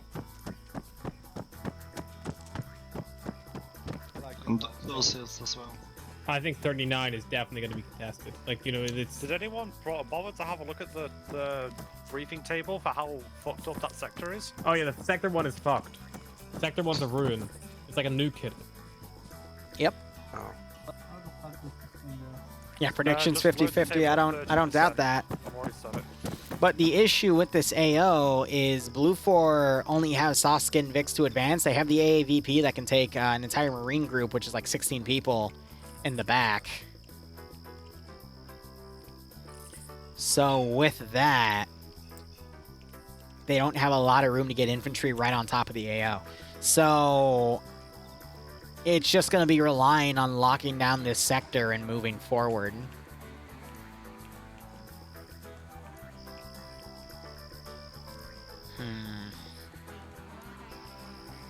Because this is all concealment, not cover, so any well-placed machine gun should be able to tear people apart. But really, it's just dismount your infantry, get your vehicles in Delta on Overwatch, start plinking at whatever's here and move them forward. Hopefully relying on the fact that OpFor is going to spread their forces out, and then dropping everything from there. Even so, it's tough. It's very tough.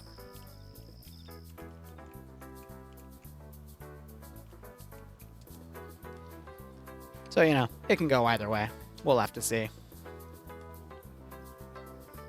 Honestly, Delta sit on 89 or somewhere to the southeast. Don't engage, just keep things spotted so, you know, you see when they move out and we know when they move out. Yeah, so 89's up here. And once they move their ass to the fence farther northwest, then you get from the back. If not to fully sneak up it, at least to take their attention once we, you know, assault from sector 2 and 3. Slashy. Simply put, rather than just like trying to debate hypotheses, where do you want Alpha, Bravo, Charlie, and Delta? Delta's coming in from the east to west. Yes. Where's A, B, and C? Where's our fucking initial points? Alright, Charlie, we're all moving from the west. Charlie is taking care of sector 3. Bravo, as said, is taking care of Terminal. And Alpha is the force with the fucking blue lines. Right, got the guys sorted. Yep, so as far as I'm aware, it's essentially Alpha Bravo Charlie from north to the south, as you look on the map of our approach. Okay. So they're gonna do basically what I said.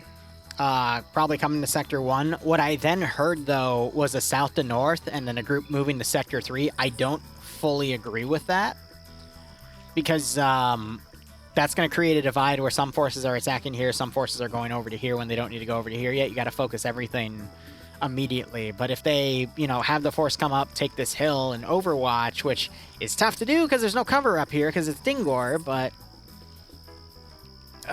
you don't really want the infantry handling the overwatch. You want to let the vehicles do that.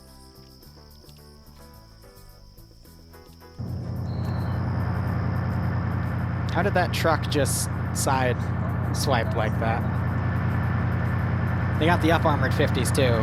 But the AAVP has the turret, so... I don't know. Tough call. Again, defenders usually win this type of AO. There's a lot of open territory for Op4 to lay down. They only got 2 defensive statics to really help with Overwatch, but they've got a small machine gun team as well. Blue 4 has the same small machine gun team, but I think the AAVP, as long as it's kept in cover, can do a lot. I'm seeing a force split. So that means they're going to be going right to Sector 3, and I don't agree with that because they can easily get overwhelmed. They're going to have to find a crossing point too, and that's also going to be quite difficult because there isn't one.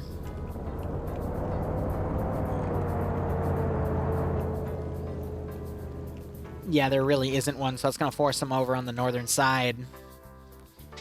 I think they're trying to find a low point in the water to go through, so they'll take a little bit of engine damage, but it looks like they'll still be able to get it. Oh, wow.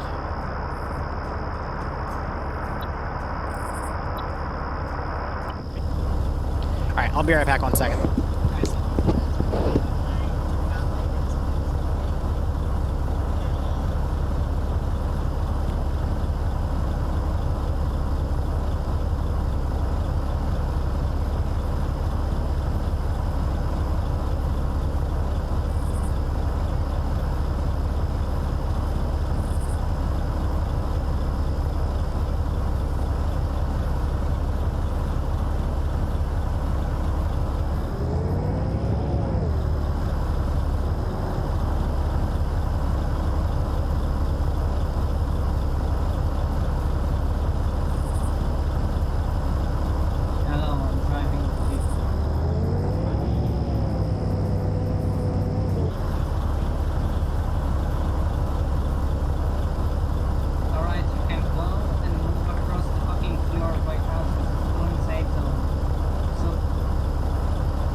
Alright, vehicles are moving by. Sorry about that.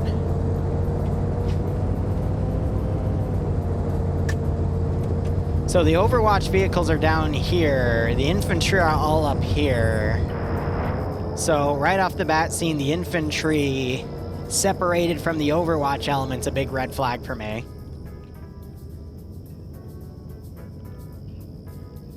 Maybe we'll see the vehicles come around, but he mentioned that they're putting them up here, and I think Delta's in one of the groups over here. Yeah, they're in one of the 50 cal Humvees. So they're all overwatching from the south, but you've got everything around over here. You have Eric on foot now, walking his own as a marksman. Okay, I agree with putting marksman on hilltops, but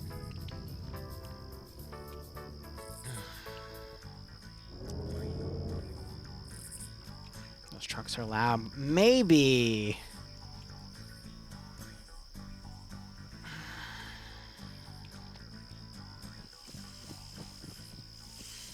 I think they heard the truck and now they're moving up to the hilltop. This is Pepega.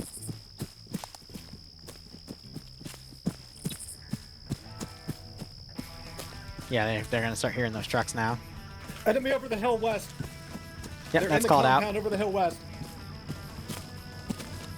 Yes, very close. Nerwin, this is round 3, the last round I'll be doing from the... They still do late branch as well, but... Yeah, you're fine, dude. You're about to get to the action on the third round here. So yeah, they're dismounting into the prison. This is not a good scenario because now you got Op 4 on a ridge. Blue 4 have to cross this big open area to get up there. 50 cal just fired a burst. Don't know what that was for. tracers aren't working. There we go. They might pull off of this hill. If they were smart, they're going to stay up here and engage, but yeah, the Overwatch is not in a position to support the infant. This is going to be messy because it takes one well-placed group to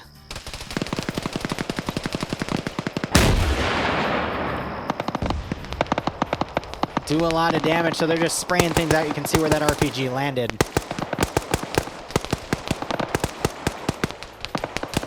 You're having Overwatch firing from well far back.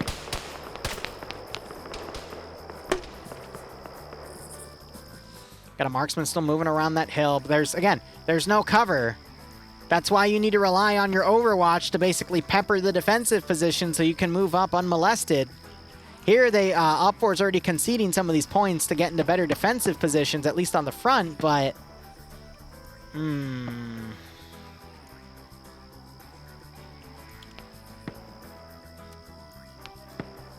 and you still got the AAVP and the 50 cal maneuvering around behind the hill, which to me shows they might try to maneuver over, or they're trying to go up the side of the slope so they can get up on this hill, but this hurts. Because if your Overwatch elements aren't in position, then don't make the push. Wait for your Overwatch to be in a position to support. It hurts.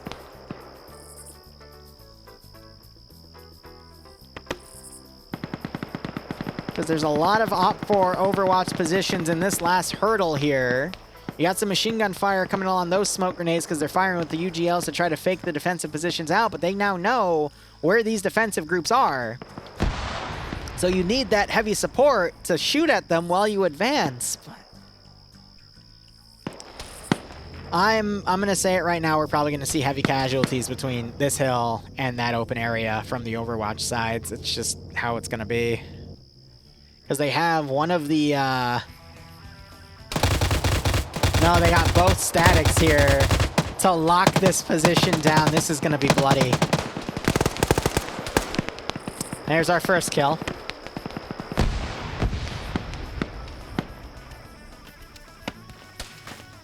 Yeah, so the Humvee's staying over there. The AAVP might come around, but this is going to be brutal. Now they're pulling back, realizing that that is a death trap, but there is no other option you have. I think someone fell off of a building over here. Yeah. Oh, of course, it's Night Owl, the guy that made the mission, is going to be unconscious for his mission. Lovely. So now I got Alpha breaking off. I'm going to try to go up here, but again, all open. Even if you flank around, open. Flank around, open. Got a few trees to work with. Great, that's not going to help you.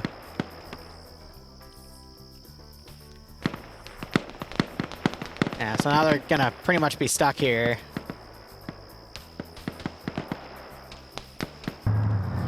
Please tell me you're not stopping. You're stopping.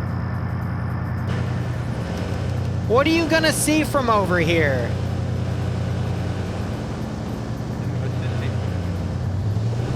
They just made the call to keep moving. I agree wholeheartedly with that. Why is your support all the way over there when your infantry are charging in a completely separate quadrant? You literally just needed to assault it. It's okay. It's all right. All right. So they're trying to make a move. They're trying to suppress these positions themselves. Marksman just took out the window. They're trying to move the turret around over here.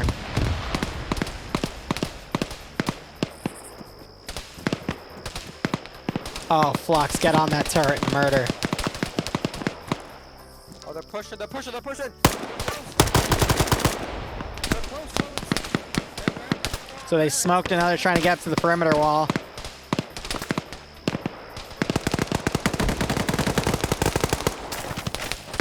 I think Flux just got headshotted.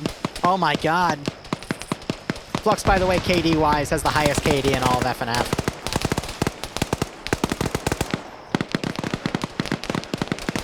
Trying to get some grenades to go over. Doesn't work out.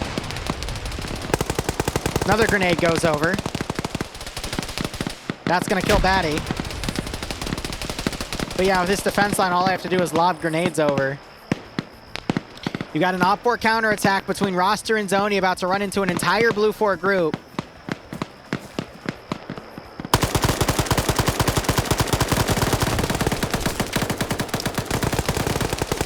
Number one mistake you can make is seeing all... Okay, he gets killed by his own dudes, and then they get him. All right. If you see a group of people like that, you need to throw grenades. I'm gonna write that down because it was a funny, friendly fire kill. But throw grenades, guys. Don't start shooting because the grenades are gonna get much more kills than you ever will.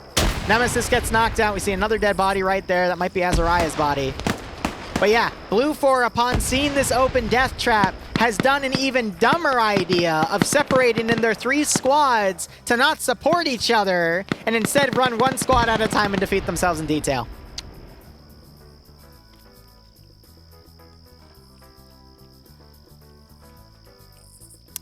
That support is, it's still coming. It's still on its way. It's up on that hill. It'll eventually get here.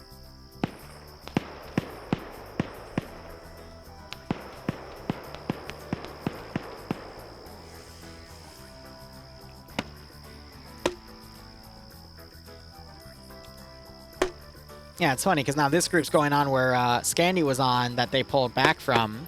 So you got a few deaths on Alpha here on this defensive line, but Blue 4's deaths, a lot of Bravo's dead, good chunk of Charlie's dead. You got to remember a few people have left after they died because this is round 3 and there's no intention to stay. Yeah, if you bet Blue 4, I'm going to assume you didn't need those points, right? So now they're trying to smoke charge because that's the only thing they can do. I think they are going to be able to overwhelm because this group's already been busy engaging stuff. You got some of the statics firing in. We need to see some grenades being thrown into this smoke push.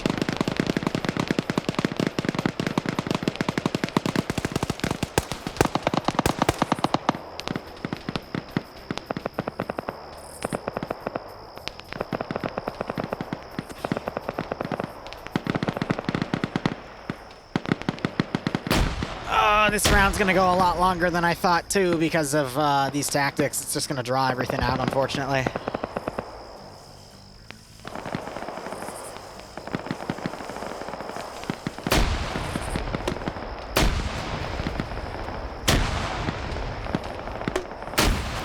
Ooh, GL goes in there. I think that was Depso's GL because he has a kill.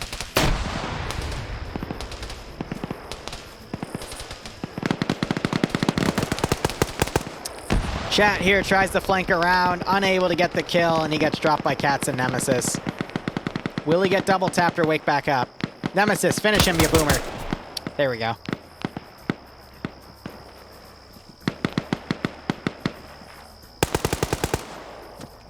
Bro, throw some grenades. You are the man. Bye, Syx. See you in therapy. Oh, I think you got away enough.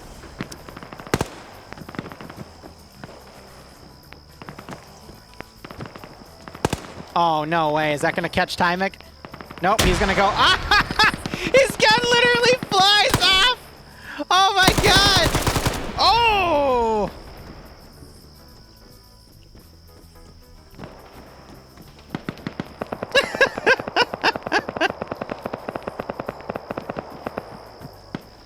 Oh, wait. I hear footsteps. Pogo knows something's up.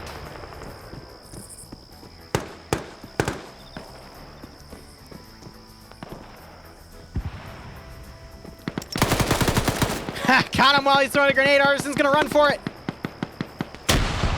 Doesn't take damage from the nade.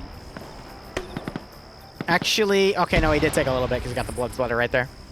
That's 3 for Artisan. Oh, look, Overwatch is shooting at those guys. All right, it's up to Artisan here. Can he stop the entire group by himself?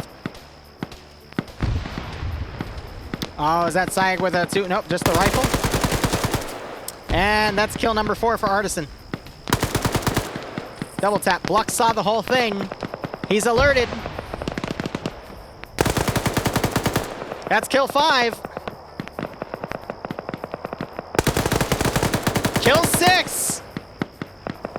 Oh my god! Reload! Lolo has a -1 on that 249, looking to redeem himself because he was one of the guys that got the friendly fire kill. Kill 7! Slushy vaulting over. And Slushy ends it by vaulting the wall and taking care. Friend, you fucking.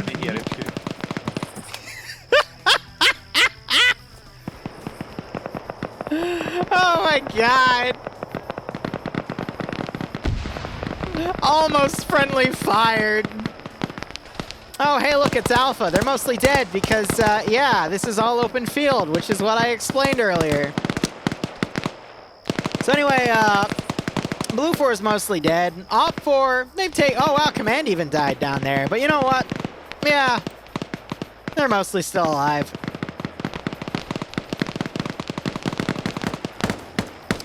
Yeah. Oh, look, the AAVP is finally in a position to start engaging some of the Overwatch elements, but they're not at a proper angle to properly stop the actual firefight.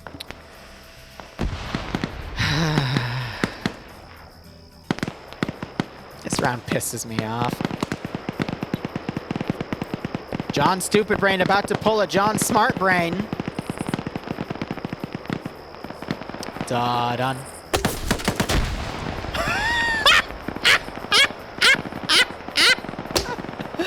No, it's still John Stupid Brain. Freaking. Oh my god, that's why he's called dumb. Okay. Alright, I give up.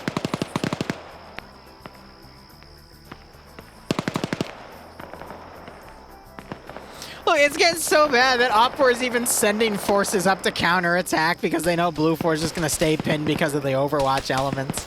Look at this, though. Op 4 is doing an attack properly. They have Overwatch elements to support an infantry charge going forward.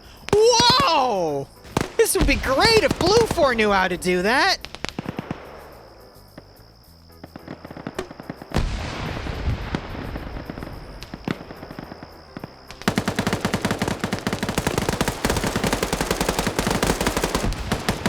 If only Op 4 could get the kill. Oh god, that's not good. No way! No way!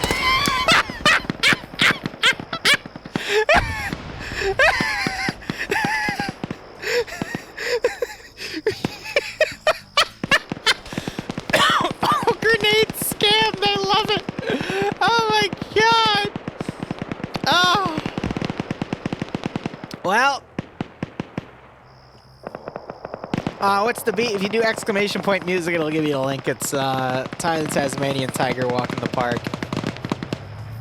Ah, this is just... This is something. This is something. Yeah, this is pure content for this round, that's for damn sure. How are the marksmen doing? Oh, shit, alright. Yeah. Marksman defeat suppressed positions. You got a guy up there. You gonna shoot him?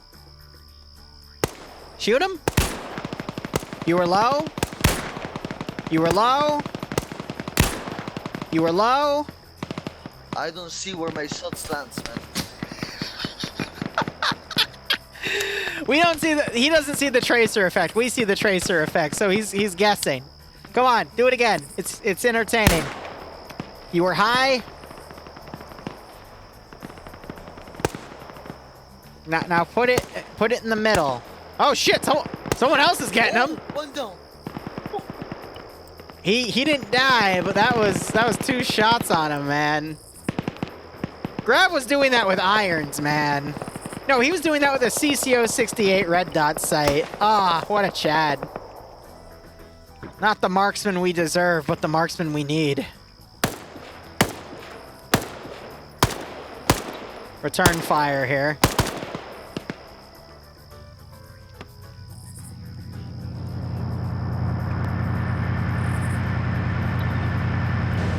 See, this is what annoys me. That's on 2 kills. Can you imagine if they were actually on a proper Overwatch element for Blue 4 to move up? Imagine if Blue 4 actually moved up on these hilltops. They would have had no resistance. They could have gotten their vehicles up here. Vehicles could have supported Blue 4 getting... How the hell did you get... What? Where did you come from? What is this? And Femboy Uber gets kicked off for being a femboy. Awesome. Great. Norris! Well, and there goes Alexander. So one issue about being a lone wolf in an AO is, they have defensive positions. When a mommy Blue 4 and a daddy Blue 4 love each other very much, they fail to support each other in assault and everyone gets murdered. Oh my god, Blue 4 have the statics now. One of them got destroyed.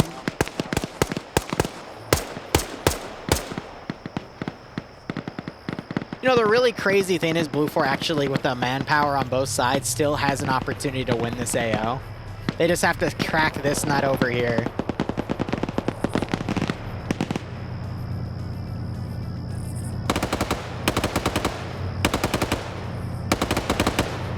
You have a 50 cal.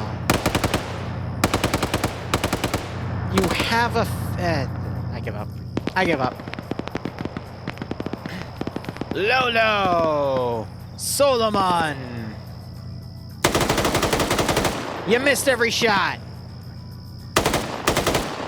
You still missed every shot. He somehow hit you. It's because you missed. There's no blood. There's no blood. You didn't hit him a single time.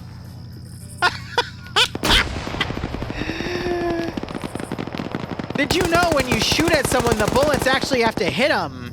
That time, I'm not sure if you got the kill or your Overwatch got the kill, but hey, you know.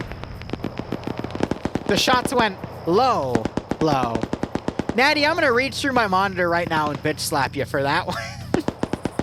Oh my god, wait, someone's actually using a 50 cal and getting kills with it? Whoa! Anyway, I'm gonna...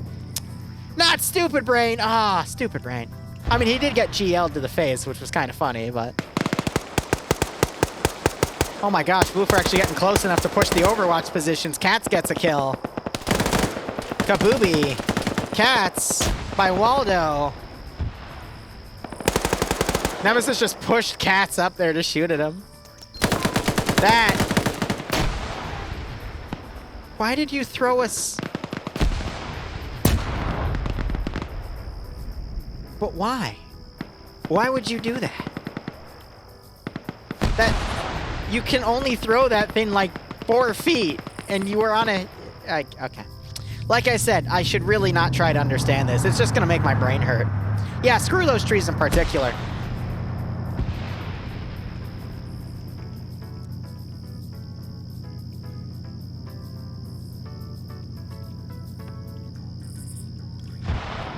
So Blue 4 only have 5 dudes left in the zone, 1 on the outside. There's a big chunk of people around here. Did Mutant just... What did you just shoot at? Okay, you were double tapping a body. I was about to go, you better not be shooting at your own dudes. I really don't want to see that anymore. And then you got 2 Alpha 2 dudes still back here just doing... I don't even know what. I guess cowering in the corner. Alright. No, one's a marksman. That's fair. And I guess Ash is his battle buddy, because Eric has a kill, so I'll credit him for it. But Op 4... This is really scary. Blue 4 might still win this. Blue 4 might still win this because they only... Op 4 only has 10 dudes left. Go Team 6 now. Friday off. Wait, Praise how the did Op Emperor. 4 still win this? Or how does Blue 4... okay. Faber, thanks for the resub. I hope you keep enjoying the ops. And I hope you get a nice kick out of this scenario. Satchel goes off. It's ineffective. How did Blue 4 bounce back? Because Delta somehow pushed this with its Overwatch and was able to kill everything and a few units trickled in. What on earth?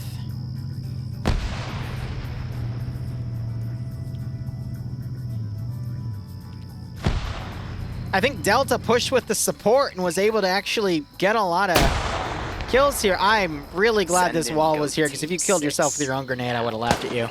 9 months of enjoying the operations and getting kicks out of the scenarios. Hey, BFG, thanks for the 9-month resub, my man. I hope you continue to enjoy everything. And I hope you continue to get kicks out of said scenarios. They're not inside the area. I appreciate it, my man. They're nowhere north, but they're all on the south side. Night Owl, look out!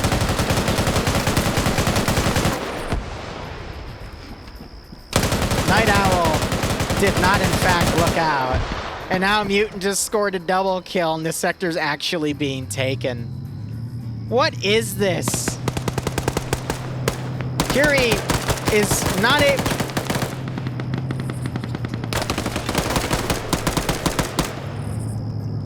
What was that?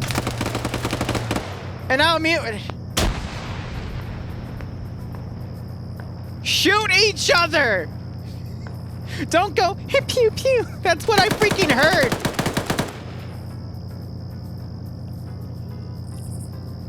Is Blue 4 actually gonna win this? I can't believe it.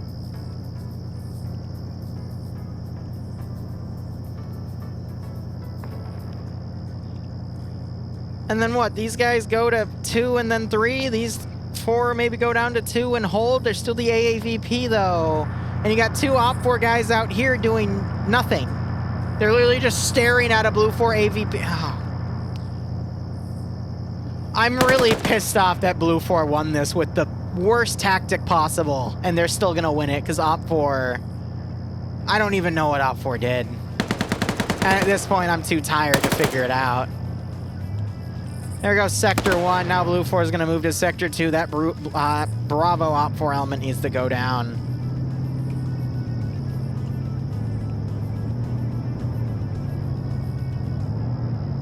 I only wear the mask when I have a face cam. Like, I don't have a mask on right now, for example. That's because the camera is not facing me.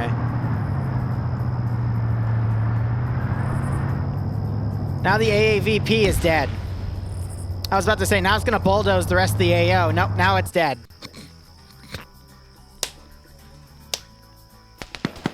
I mean, alright, genuine question. They got 3 kills out of it, though, which I guess was enough.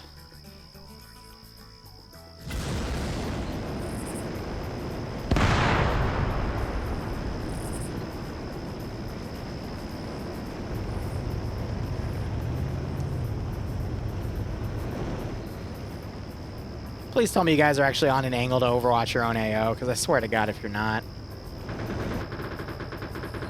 No, I don't wear the mask and shrimp outfit to the grocery store, believe it or not. I know, right?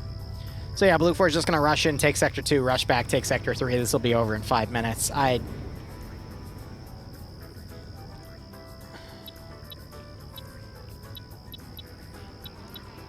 You know what? It's the Overwatch. They got 6 kills on this AO, and they only had, like, Op4 had their most defense right here. What on earth?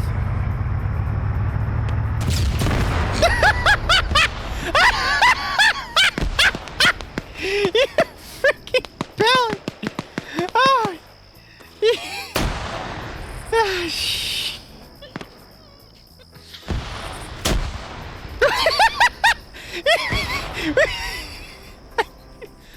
I give up. Imagine they lose now because they can't move anything to Sector 2 because when they tried, they get blown up. Oh, this could still go either way, and that's what's really concerning. Oh. GG, erect yourself. But I think Overwatch was able to kill enough people here to allow the Delta group that was with them, which was only like 5 dudes, come in. And then you had a few guys trickle in from Sector 3 that joined the attack, and that somehow nullified the number advantage to allow them to take everything. Blue 4, that just proves that Blue 4 did the plan I said. They would have immediately overwhelmed Sector 1, then moved to Sector 2 with Overwatch elements, and then dominated Sector 3 because Op4 just divided themselves along all 3 sectors for some silly reason, but alright, there's Sector 2 being taken. You got Op4 counterattacking. Curie woke back up. Both sides trickling into this sector. Op4 still has the numbers to stop Blue 4, though. You got grenades going off. Sam's not going to watch his rear. Number advantage gets in, so that denies Sam the ability to capture everything. And then Steve also denies Sam the ability to capture by blowing his head off. With 4 people on the sector and 3 people outside. Okay, well, never mind. 2 people on the outside. 1 person on the outside.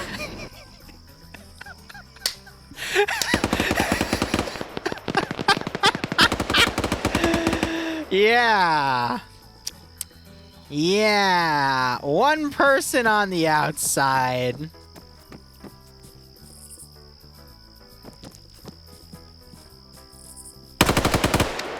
Well, with Op4 with only 4 people remaining, then, you know, they might be able to hold the sector. Then again, it looks like there's only 3 people remaining.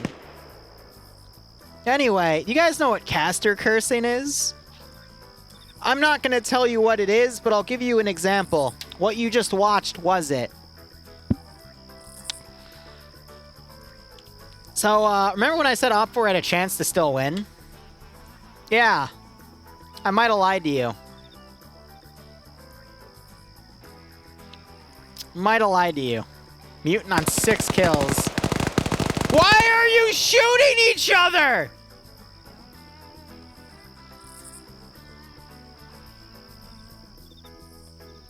Oh, I agree, as Blue 4 has no right to win this round. That's why I'm pissed off.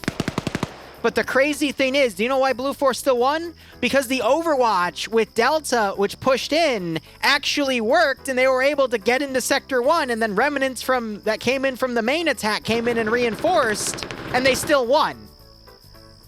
Because the original plan that I wanted Blue 4 to do that they didn't, they only did partially because they put their support elements there, but infantry decided to charge on a different flank.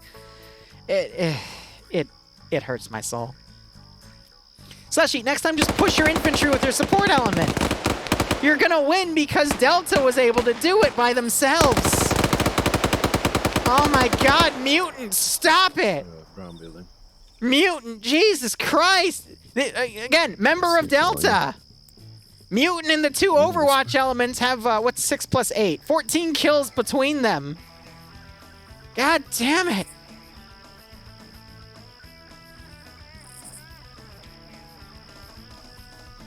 The only reason Blue 4 won is because they did a smaller version of the plan they should have done in the first place, and it still worked because Op4 was too separated out across all the AOs. Digging sector.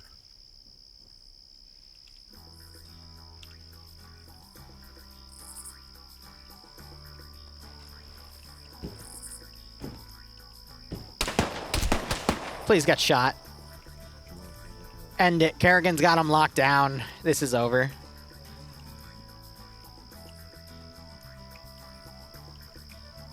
Oh yeah, you did die because of Carry. We saw it. It was funny as hell. He bounced back and then his vehicle blew you up and he's still alive. It's great. Yeah, because when Fonz leaves the sector, it starts getting captured because he's on the edge of it. Northeast-ish. What are you doing? Why are you watching this obligatory corner? He's just on self-preservation at this point. And Caravan's watching him.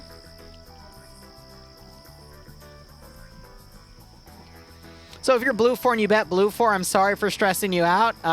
Yeah. Blue 4 had no right to win this, but you won it. Shoot him, Kerrigan! No, actually hit him. Hit him with your bullets. Mutant, get the 9th kill. Make my day. Get the 9th kill. I heard a door open. Was that you? I supposed to be in which side? Our Sector 2 captured. Sector 3, Eric, get in the sector. Get in the sector and take it.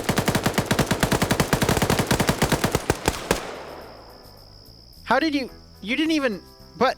Why did you...